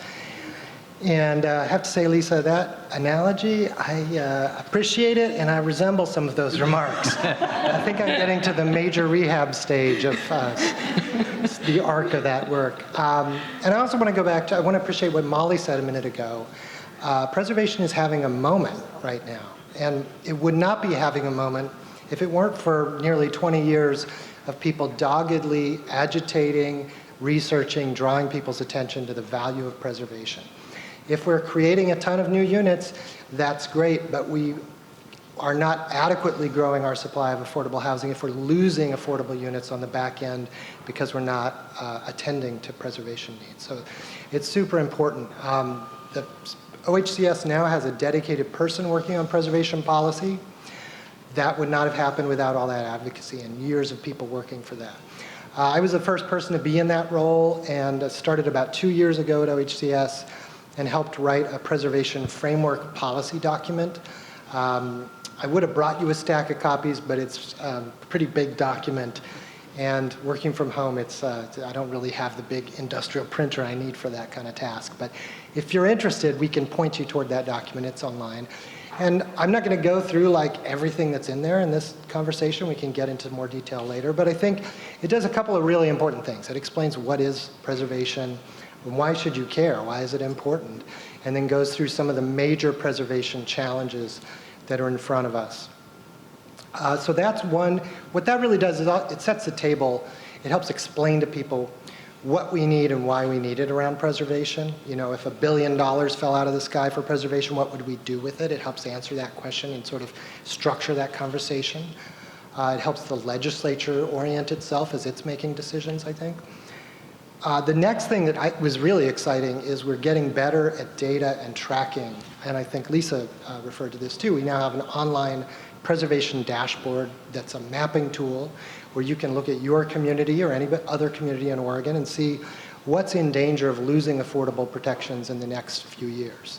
So that's a really cool tool. As anybody who works with data knows, data's a little slippery. It's more complicated than you might think. So if you see something that doesn't look right or it looks weird to you, let us know, because I think this is version 1. There will be improvements. I think the next big update, we hope to really map out what has been preserved And what has been lost? What have we seen just revert to market rate housing over the last few years? There have also been some major policy wins, and I want to draw attention to that because sometimes this just gets caught up in a conversation about money and resources and we need a pile of money, but the policy really matters. So the legislature in several iterations has improved a policy framework called PUSH, which is publicly supported housing, that outlines things like notifications to tenants. It's always felt sort of weird that everybody involved in a project knows the project's going to lose affordable protections except the people that live there. So now the tenants get to know what's going on. That's a big improvement. There's some safe harbor provisions that protects residents in a property that's losing affordability protections for 3 years after the end of that date. That's a big win. And it gives the state, we're still figuring out exactly how to make this really workable and impactful, the ability to record a right of first refusal and find a buyer for a property that could lose affordability protections, find an affordable-minded buyer, and keep that property within the portfolio. Again, there's some kinks to work out there. There's no dedicated funding for that, but that's a really important tool in the toolbox. So I could literally talk for hours about this, but I want to give the other folks a chance to jump in. I think, Sean, as somebody closer to the work, we'd love to hear from you about challenges, opportunities around acquisitions and rehab and the kind of work you've been doing. Sure. So grateful to be here, and Bridge Housing really appreciates the partnership with Washington County. And truly, I don't think we could have gotten the acquisition of Bethany Meadows done without the partnership that Washington County provided. And you said a lot of things, Michael, that I think were really important. You know, certainly the notion of closing the back door with homes that would be going to market or losing their rent protections is a major issue in affordable housing, especially when you think that the program has been 30 years old now and has produced literally tens of thousands of units, and many of which are going to be losing their regulatory protections. And one of the things that I think is important, it's somewhat underscored in the point that Michael just made about the ROFR provisions that the state now has. Being able to work with mission-aligned organizations, with the Bridge Housing, whose focus and purpose for being is to produce and preserve affordable housing, to be able to align with the county and the state to be able to accomplish that is significant. And I would also add that, and I'll give you a little bit of detail on the acquisition of Bethany Meadows because I think it probably illustrates some of the challenges in preservation. But being able to have a seller that is also motivated to ensure that we preserve affordability is critically important too. And I say that because one of the biggest challenges in affordability is, and I'll take Bethany Meadows, which is a beautiful community, and that today that community has rents that are set at 60% of AMI. And so on average, the rents at that community, given the unit mix that's there, is about $1,260. But market rents in that community are probably closer to $1,900 to $2,000. So when we think about the prospect, what that might mean to a market rate buyer or a seller is looking at pent-up value that's very difficult, that is about to get unlocked. So in the case of Bethany Meadows, there are two phases of that community. One was built in 1997, the other was built in 1998. And so the LURAs are set to expire within the next year or two. And so one of the challenges that you have in the market is that you have people coming into the market that are very well capitalized, ready to buy those assets. Because especially when they see a community like Bethany Meadows that's in an attractive location, in an attractive submarket, and a place that has probably significantly improved over the last 30 years. And you have in-place residents, that we don't want to displace. And one of the biggest challenges is just getting to a place where you can actually buy the asset and get to a place where you can be competitive on price, especially considering that the market's going to value what the income potential of that asset is once the regulatory restrictions are gone.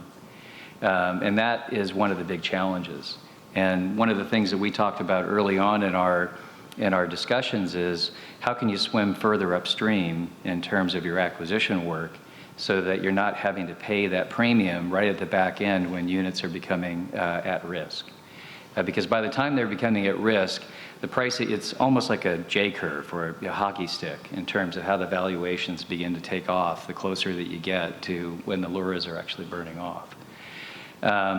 And so that was probably one of the big challenges that we had, and partnering with, and I should say that our goal for Bethany Meadows, and one of the reasons that I think it works so well for Bridge Housing, part of it's the fact that we are a nonprofit housing provider. So some of what we could bring to bear in terms of our ability to buy that asset is we have the ability to buy it using bridge resources, the combination of new debt and bridge resources. But the hope is that at some point we'd be able to bring that community forward for additional OHCS funding down the road, or that we'd be able to structure affordability, as much affordability as we can get through some combination of favorable financing through 501c3 bonds or private activity bonds. But bridge housing might be one of those rare exceptions because we can actually acquire an asset, hold on to it, and then sort out what we do with it, and actually take the time to sort of work through funding cycles and the time that it might take to actually put the actual financing or the sources together for that deal. That's a challenge that I'm not sure that that I would suspect is not an easy one to solve for a lot of operators and owners. We just closed on Bethany Meadows, and we did buy another community, another 248 unit community from the same seller in Gresham, with the same perspective. Michael and I have been talking about that one as well. But we'll talk more, especially when we get to some of the challenges about buying a 30-year-old asset and one that is likely to have constraints on its cash flow growth, and how you even handle significant issues like CapEx and the like down the road. But we'll save that for the later part of the conversation. Yeah. So my perspective as somebody who works with the legislature and the housing authorities is that I get this really unique opportunity to sit in a room with directors from around the state of the various housing authorities several times a year. And we always start those conversations by just kind of going around the room and everybody talking about what are the issues that are forefront for you right now. Housing authorities do a lot of rent subsidies, and so sometimes over the past years, they've talked about HUD programs, they've talked about different prioritizations. I remember when VASH vouchers came along, that was a big topic of priority for a while. But for the last couple of years, preservation has really elevated, and I love your metaphor. Thank you for setting the stage with that. And I've been thinking a lot, because of the conversations that the housing authorities have been having, about that middle age time period. Because I think operating costs right now for housing are a real driver of concern among the housing developers that I get a chance to talk to on a regular basis. And what I mean by that is, we've been through the pandemic as the previous panel discussed, but what came out of that was a lot of inflation, right? We all have seen it at the grocery store, et cetera. Well, those operating costs, and particularly insurance costs, have been really skyrocketing for housing providers. And the insurance is more than just inflation. There are a lot of other drivers, climate change, et cetera, that are really driving insurance costs. What a market rate housing provider can do in that case, in order to make up for the anticipated costs, is they can raise the rent. But in affordable housing, where the mission is to keep rents low, that's not really an option. So what I see right now is a timer that's going off and telling me that I need to really be laser focused on this part. But what I see are housing providers very concerned about how they are going to keep their properties on the right side of their debt coverage. And so that's something that we've been having a lot of conversations about. What are the opportunities to get funding for preservation for that new roof when things start to sag at year 30? You know, in Oregon, we've made some choices. We have a policy that limits, for affordable housing only, rents at 5% increases. That's a more significant cap on rent increases than the law that applies to market rate housing. So that is yet another thing that it's a policy choice that we have made that makes it very difficult to keep the roof repaired. So, you know, when I'm having these conversations with these housing providers, it's these operating costs that are really a big concern. And so how are we going to maintain housing that is dignified and that folks can survive in and really thrive in when we have these limitations on our ability to upkeep the buildings? Thank you. So 3 different perspectives, right? The state level, the policy level, and on the boots on the ground, trying to acquire and redevelop these properties. We all know there are multitudes of challenges associated with affordable housing preservation. What challenges are standing out for each of you right now in the work that you're doing around preservation? And I think I'll start at this end and we'll go that way. There's a lot of challenges, and some of which we've already touched on already. And the first, I guess, would be market, and that as these assets or these communities are coming to market with affordability that's about to expire, being able to acquire them before a market rate buyer buys them and then essentially repositions the affordability away is probably one of the most significant challenges, I think, because what it ends up doing is you're competing with the capital markets are driving pricing then. And what people are able to achieve as a capital return. There's a tremendous amount of capital that's beginning to move into more of the lowercase affordable housing these days. And as you have uppercase affordable moving to lowercase affordable, as buyers are going in and buying older 30-year-old assets and then spending money to reposition them or upgrade them, they're able to pay quite a bit more.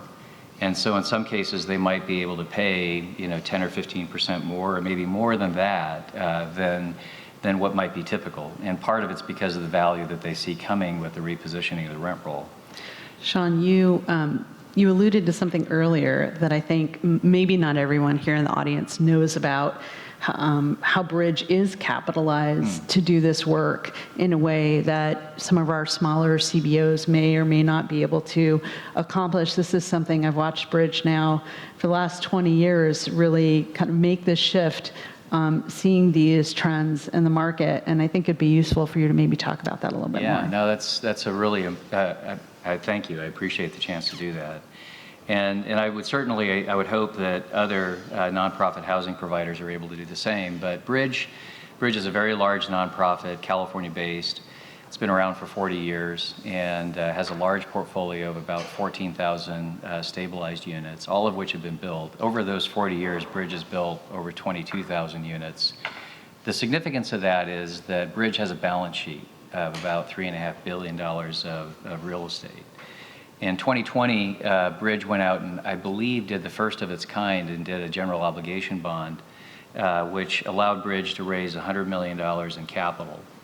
And that capital became working capital for new development, to fund pre-development, which, as many of you know who are involved in tax credit development, is some of the hardest dollars and some of the most expensive dollars to raise.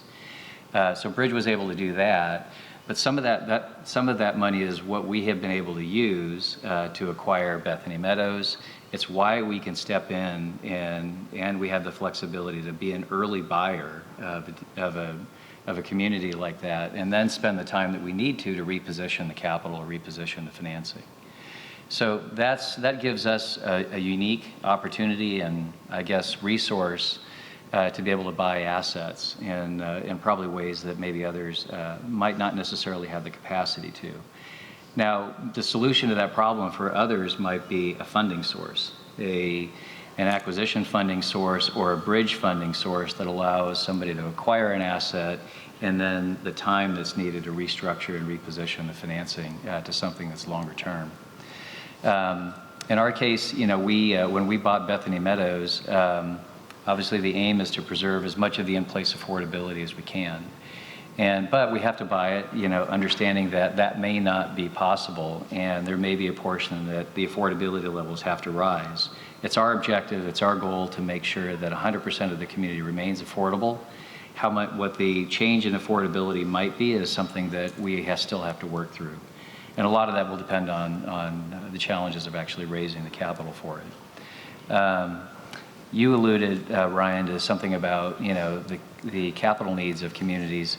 What was unique about the two assets that we bought from GSL, the seller, they had spent a lot of money on improving the property. They had fixed most of the major elements of the building.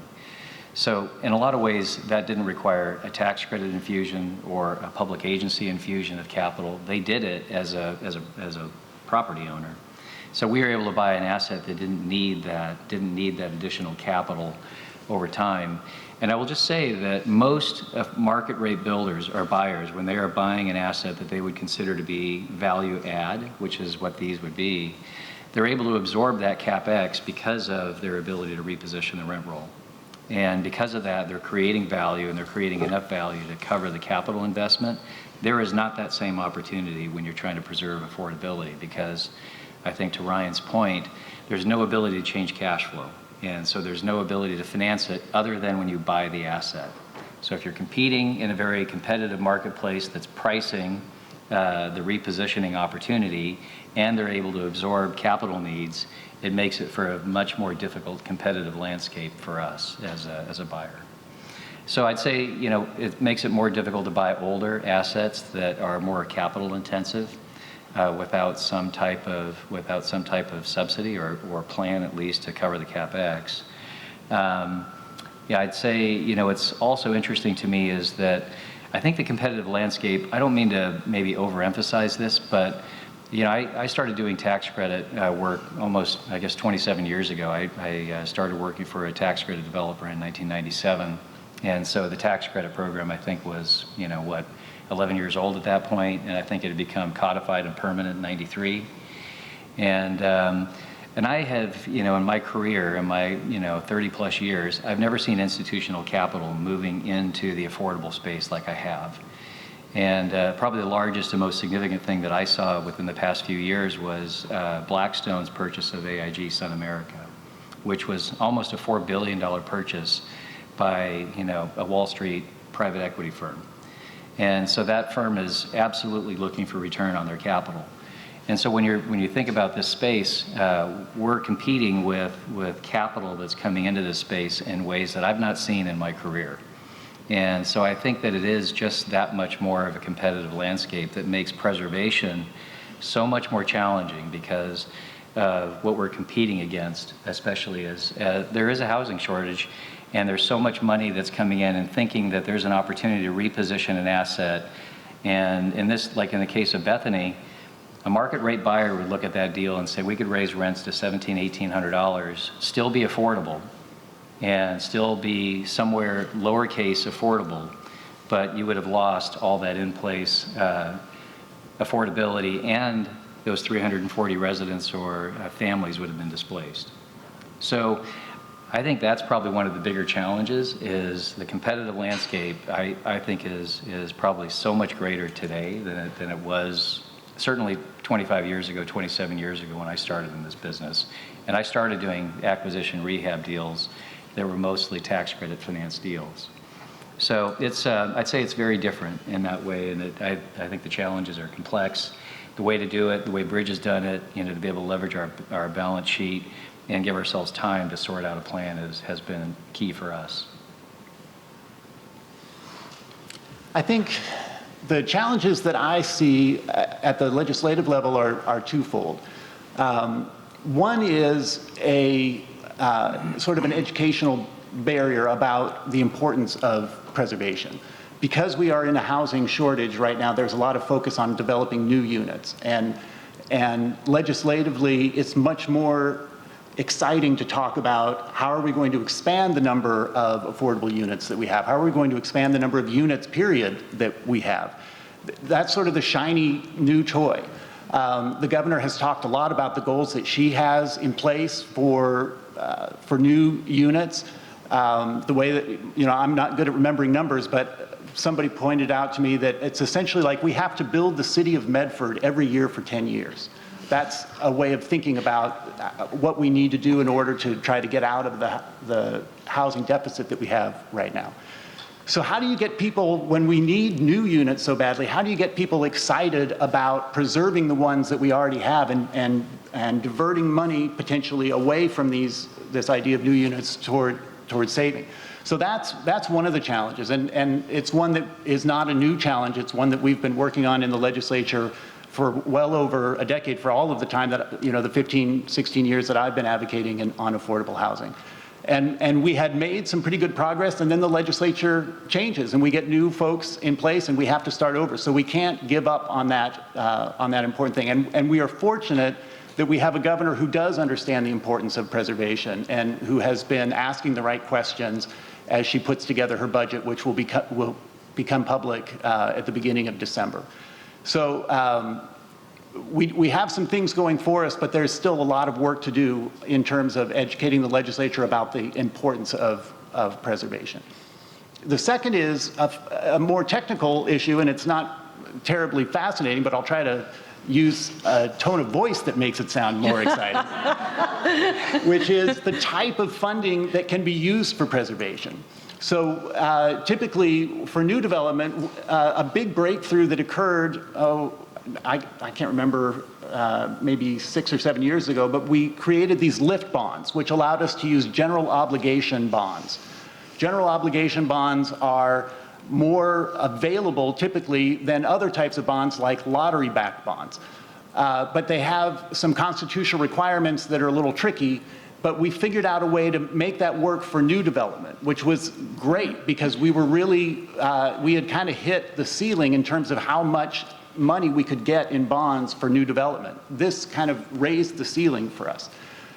But for preservation, we haven't yet figured out a way to use those general obligation bonds. Now, I think there are some people who are working on that. I don't know if that's going to be successful or not. But right now, we're limited to either general fund, which is very scarce, or lottery-backed bonds, which are a stable source but have not been growing at the rate that our needs for it have been growing. So it's not a very exciting thing to talk about, although I tried to wave my arms a lot while doing so. But those funding sources are more limited for preservation than they are for new construction, and that's a challenge that we have to address as well. Yeah, I appreciate the comments from both of the folks to my left. There's a lot in both of those things. I think to Sean's point about the competition and the resources available, if I let my imagination run free and wild, I can almost imagine a place where we could preserve about half of the units we know are really in jeopardy. So the big policy challenge that I see from where I sit is which half, and how do we describe to people which things we're prioritizing and which things we might reluctantly have to say we're not able to partner with you and help you on this project. And the North Star in that work, I think, at this point is really to think very clearly and specifically about the potential negative impact to tenants. Which tenants are going to suffer the most if they lose access to their currently affordable housing? That sounds pretty straightforward, but it's so complicated. It's not a simple thing to measure or figure out, and we're deep in that work right now. And then I think, as Ryan pointed out, there's just no way around the fact that a preservation dollar is always competing with a new construction dollar. That's just the reality of funding these sorts of things. And so it's not enough to make the case once for preservation and everybody gets it and then we can just go on. We have to keep making the case, I think, continually for the importance of preservation and bring that up to people.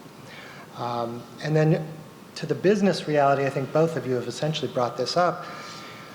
The building doesn't care about our mission, and there's a math and a business side of this that is unavoidable, and one of the most heartbreaking lessons that I've learned in the last 2 years is we've seen operators get into trouble because they haven't raised rents as often as they should have, as much as they should have. They've held rents down out of a mission focus to protect the tenants, and if you do that for several years in a row, at some point you're coming to OHCS to ask whether you can raise rents 10%. And that's not great. And you may still have a project that's in the red, where the organization is pouring money into the project instead of earning any kind of operating income from it. So there's a lot of challenges. I might just add, to your point, Ryan, about operating expenses, and operating expenses are a real issue in affordable housing. I worked I was head of asset management for a decade for Avalon Bay. And Avalon Bay is a market rate operator. Just give you some sense, and this is just a relative to average market rent. Operating expenses represented about 30% of your total rent. And in an affordable housing community, it can be 40 to 50% of your total rent. And so what happens is the math on increases or inflation in operating expenses have an outsized impact on cash flow. And so, the issues that Ryan mentioned around insurance, the utility costs, those are the big drivers in terms of the things that really drive, and payroll costs. Those are the big things. Those are the big drivers of operating expenses. And so how do you think about bringing efficiencies, to each one of those? I can tell you that all the market rate operators, the large operators, if it's Greystar, Trammell Crow, Avalon Bay, Equity Residential, they're spending millions to sort out how they can make their buildings operate more efficiently from a staffing point of view. And their entire focus right now is to do as much as they can to automate the entire customer experience. And I don't know, if there's opportunity in the affordable space for that kind of automation, but that, there's not many places where you can focus on trying to somehow improve cash flow to manage some of these issues. But it is one of the challenges in affordable housing. It's a challenge in underwriting because, generally speaking, when we underwrite new or acquisitions, we are underwriting a heavier staff load than I would normally have done in an institutional setting. And we just bought an asset in Northern California, which we can talk about as a case study if you like, but that was a market rate asset with a 15% inclusionary housing obligation. We're buying it to put additional affordability restrictions in place to bring that community to a 75% target with the number of units that we're setting aside for affordable. We're doing those at 80% of AMI, but we're reducing rents by 15 to 20% for those units. So we're creating affordable housing there. But interestingly, our staffing model is at least 1 to 1.5 full-time employees greater than what the seller had in place. And so some of that has to do with a function of compliance and some of the things that we have to do as affordable housing operators, differently than maybe the market rate seller in this case. Thank you. So as a self-professed housing geek, I just have to say I'm just really cavilling here over the depth of bench that we have and the experience and knowledge on this panel. I do want to just summarize quickly some of those challenges that were talked about, and then we'll move on to opportunities. Patient capital. Do we need patient capital here in affordable housing? How can we get it? We don't really have it in a lot of ways. So what could that be and mean for preservation?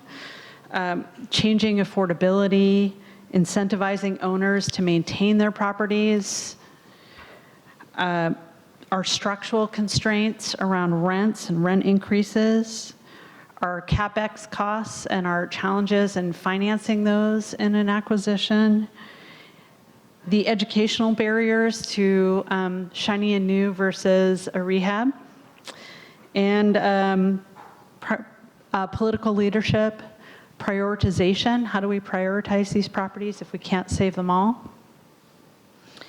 And operational histories, expenses, and needs for efficiencies. So a lot of work we have ahead of us, but I feel very confident in the kinds of people working in the field and the commitment that's out there right now. Okay, so where does the sun break through the clouds for you? Where do you see the opportunities? And we'll start at that end and go this way, moving forward for preservation here in Oregon and Washington County. Yeah, I would go back to where Molly started us. I mean, preservation is having a moment. I've been called to discuss preservation with a couple of different committees in the State House in the last year and a half. I don't think that was happening in the years prior to the same extent.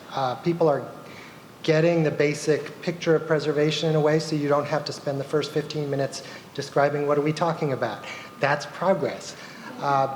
Inside OHCS, there's a lively discussion involving all moving parts in the division that I work in, including asset management and compliance, our design expert, about how do we set projects up to succeed for the long term. I don't think most market rate operators are thinking about what's this building going to look like and operate like in 50 years, but our partners have to, because they are now signing up for 60 years of affordability. That changes a lot of things about how you look at a building, I think. So that level of attention, thinking about all the moving policy pieces, is really, that's something that gives me hope, is there's an opportunity, I think, to do better to set our partners up for success. So one thing that gave me a little bit of hope was the revenue forecast that came out this week, which was very surprising. We know that we are looking at a deficit right now in terms of the amount of money it will take to keep providing the services that we're already providing across state government.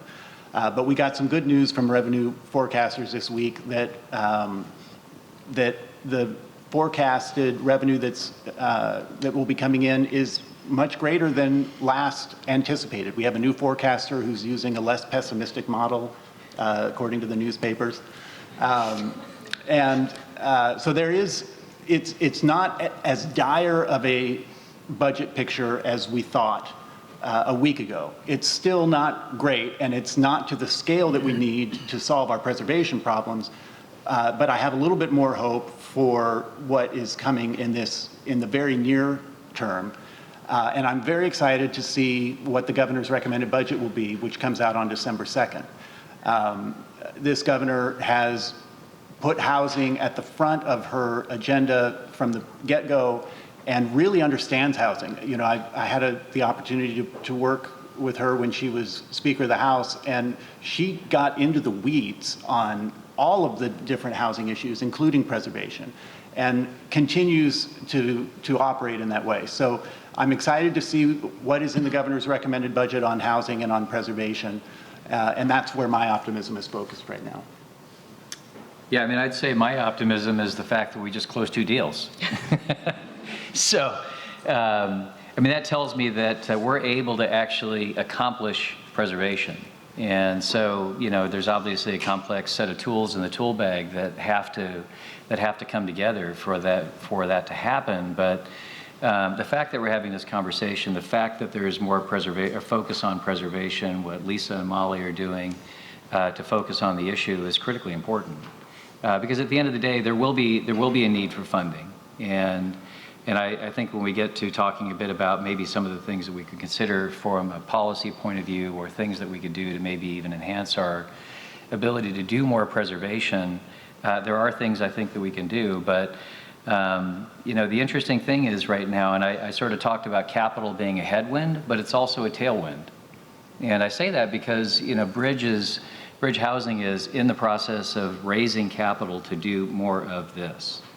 And so what you really need are more Bridge Housings out there who are mission aligned with county and state agencies, who are doing this business or doing this work and able to raise capital in a way that says we can deliver what returns need to be. There is more impact capital out there, but the reality of it is that even if it's impact capital, they still want market level returns.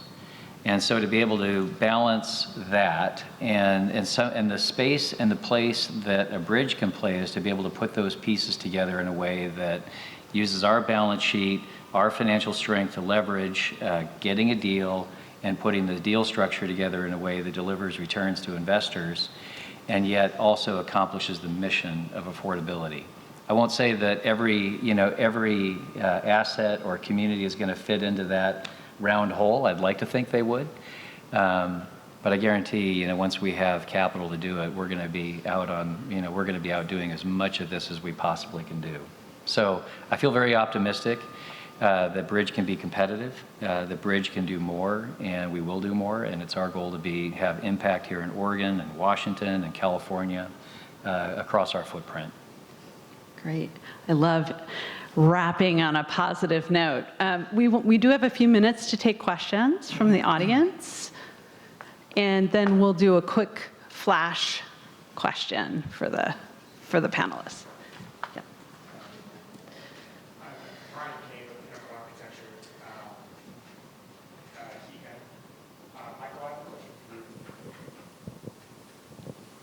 for you. OHCS recently had released a tracker for properties that are aging out, correct? Right. Before that, it was, who knows, you had to go through HUD, and it was a very difficult process to find those properties. Are there people that are tracking that, or are you relying on the Seans of the world to step in? Yeah, so the preservation dashboard currently shows 2 of the 3 major preservation categories that we have pretty reliable data on. So projects that are in the OHCS portfolio, so we have some kind of relationship of put money into these projects over the years, and when the last affordability restrictions fall off that property. So that's the expiration date attached to that. The other category we have, which we haven't talked a lot about, but it's a really important niche category, is projects with project-based rental assistance, specifically USDA rural development projects, which have project-based rental assistance coming in every month to support the residents. And those checks are super important to the project and to support what are usually often older disabled tenants. So those 2 chunks of the preservation universe are on the preservation dashboard. What we don't have is the third category, which is just older affordable projects that need a new roof and an HVAC and don't have the cash flow to support that major rehab event that's coming up.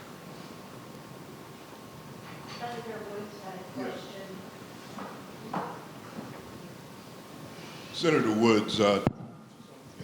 Woods, District 13. It's more of a comment and to let you guys know that myself, Representative Neuron, and our majority leader in the House, we've been looking at this, and we were the first ones to look at the Wellspring situation. I've looked at the list, this is probably 4 or 5 months ago, of the units that are coming due, with their 30-year time. The point I want to make is we have to have a balance here. It's important that we preserve as many of these units, and I know you guys know this, but I'm telling you from the legislative standpoint that there is a concern and a need, and we are looking at this. I also want to put out there that myself specifically, I'd like to work with you guys to see what it is that we can really do to make sure that we keep this top of mind. This is extremely important, so I just wanted to leave that with you so you know. Thank you. Excellent. Thank you. Thank you. Hi, I'm Rachel Duke. I'm Executive Director at Community Partners for Affordable Housing. I want to thank you guys for a presentation. Certainly preservation is something we're very invested in and worried about. And a lot of other organizations like SEPA are as well. And I just want to say, just for the record, that thank you, Bridge Housing, for stepping in. And sometimes it's great that you have the capital resources in the balance sheet to internally finance the acquisition, but sometimes you also need a community-based organization to actually be doing the work, because we're going to be really focusing on needs of residents who may have special needs, who may be coming to the acquisition with, or the challenge of the transition, but they may have severe and persistent mental illness, or they may have other things that need to be addressed. It's not as simple as just changing ownership of the building. So I just want to put that out there and support organizations like SEPA and REACH and other nonprofit community-based organizations that are doing this work. Thank you. Can I just say, I really do appreciate that comment, because the issue of preservation is complex and layered, and it's more than about just affordability too. So it's about the things that you're talking about. So thank you for highlighting that. Absolutely. And a lot of these older properties, one thing that we haven't talked about is a lot of these older properties no longer have their resident services requirements on them from their financing. And so oftentimes when you're getting a preservation deal, there's no services in place at the property or haven't been for some time. So it's that is another part of the challenge at these properties. You have an aging tenant population that may need more assistance than when the property was younger. So here's the flash round. Oh, we have one more question, and then I'll do my flash round.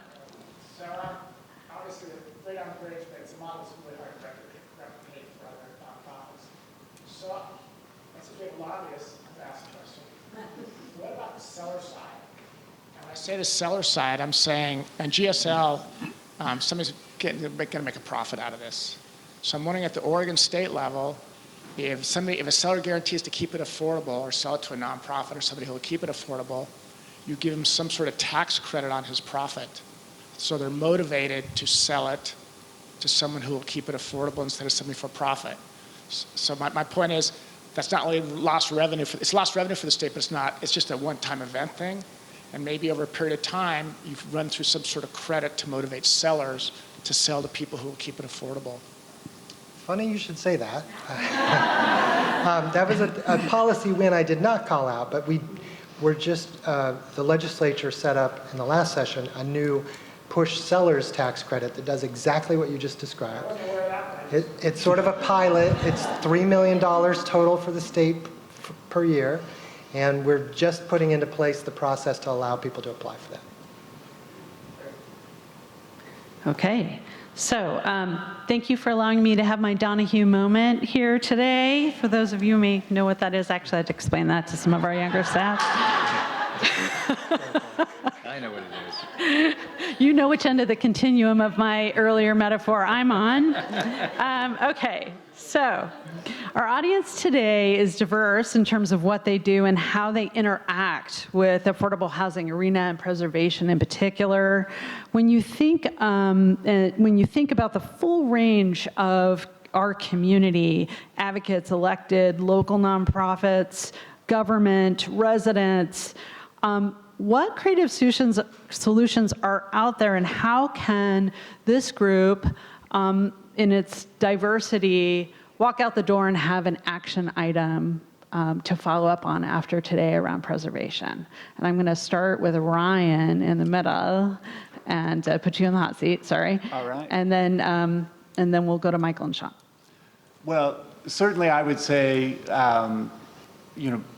speaking with your electeds, or when you have opportunities to speak with an elected, letting them know the importance of this work.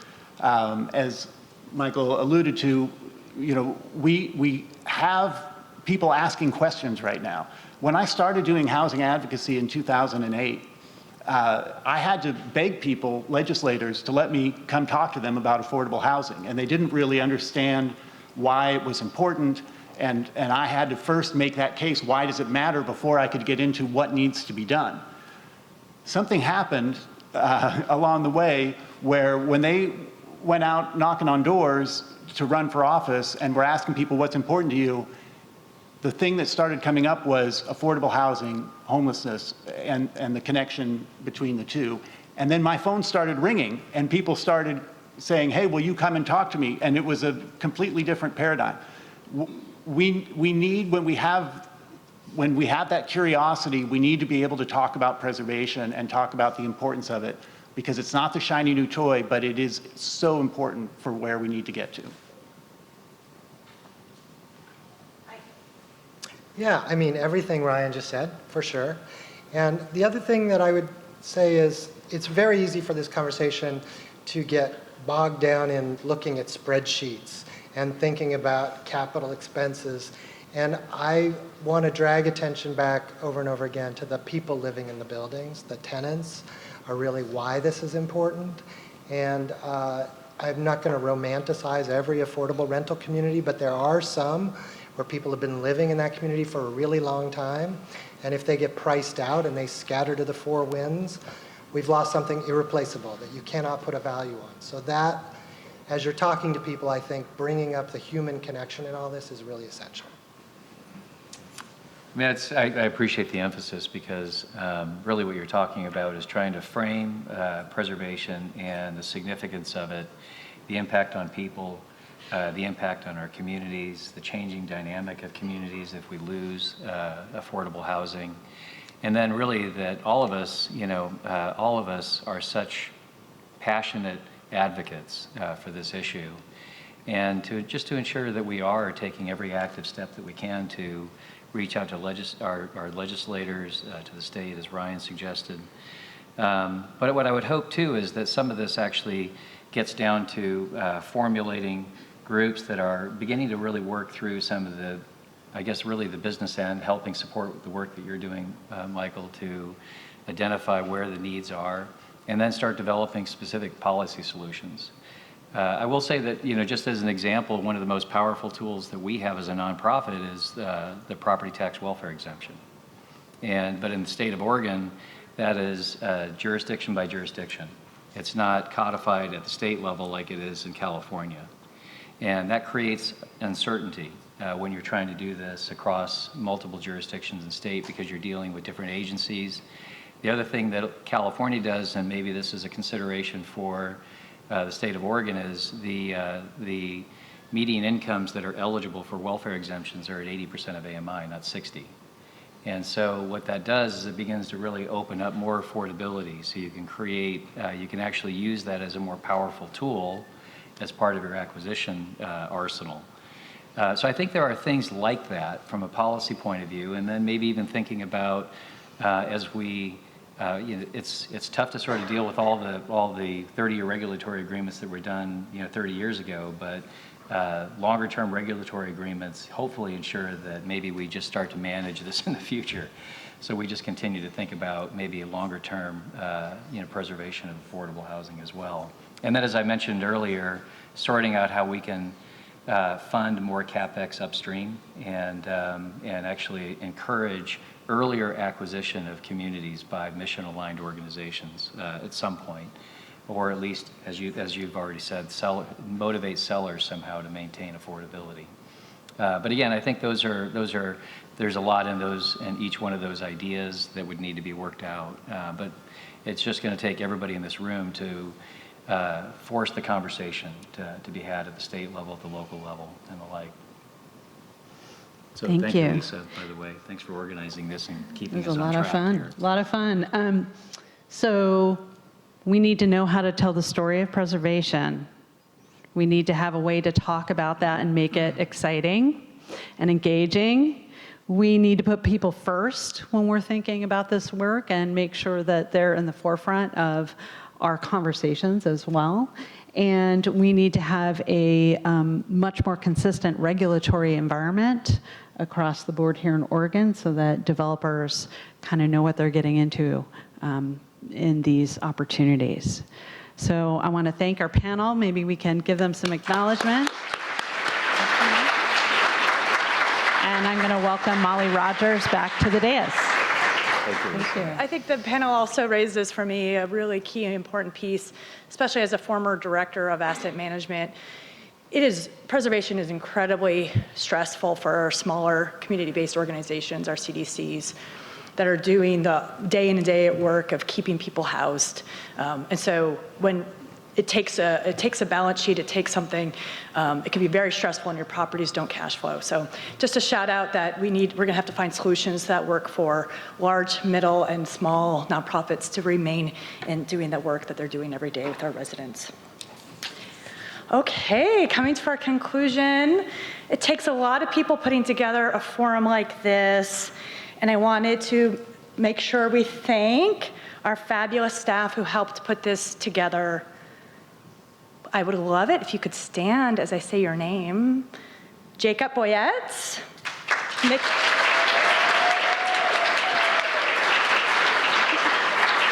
Nikki Musser,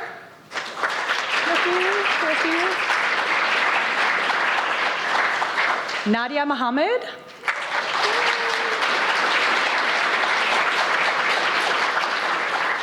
Bianeth Valdez,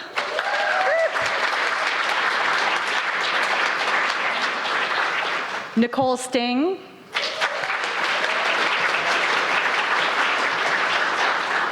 Melissa Sansala, who's not here today, Hamid Al-Nassar. Pictures. Emily Roots. And of course, our two moderators, Jess and Lisa.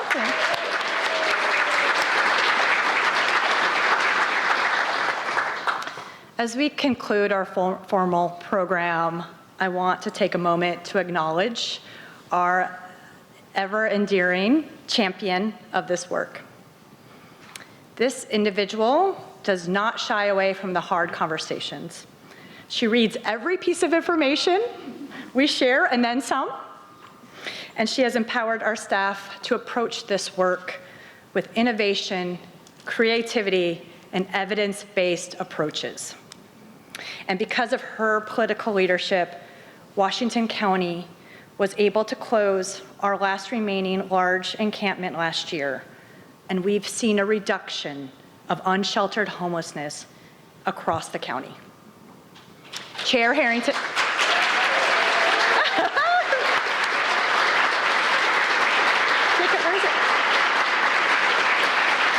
Chair Harrington, I'm presenting you with a framed copy of the Oregonian article sharing our story from the spring. We know that bad news often sells newspapers, so seeing on the front page of the article highlighting our success is only possible through the collaborative brainpower and the work of many people in this room. So thank you so much for your leadership.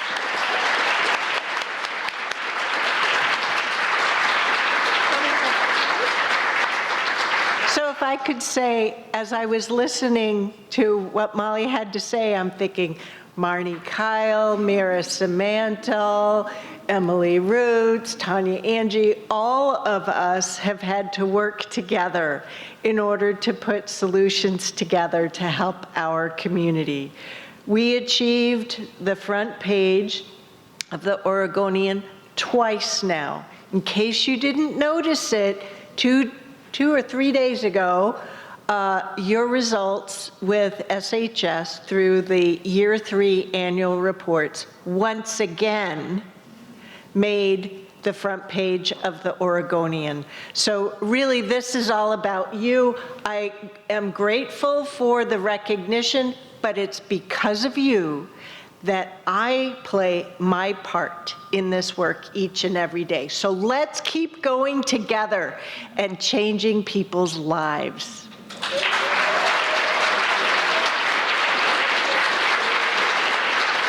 Thank you, everyone.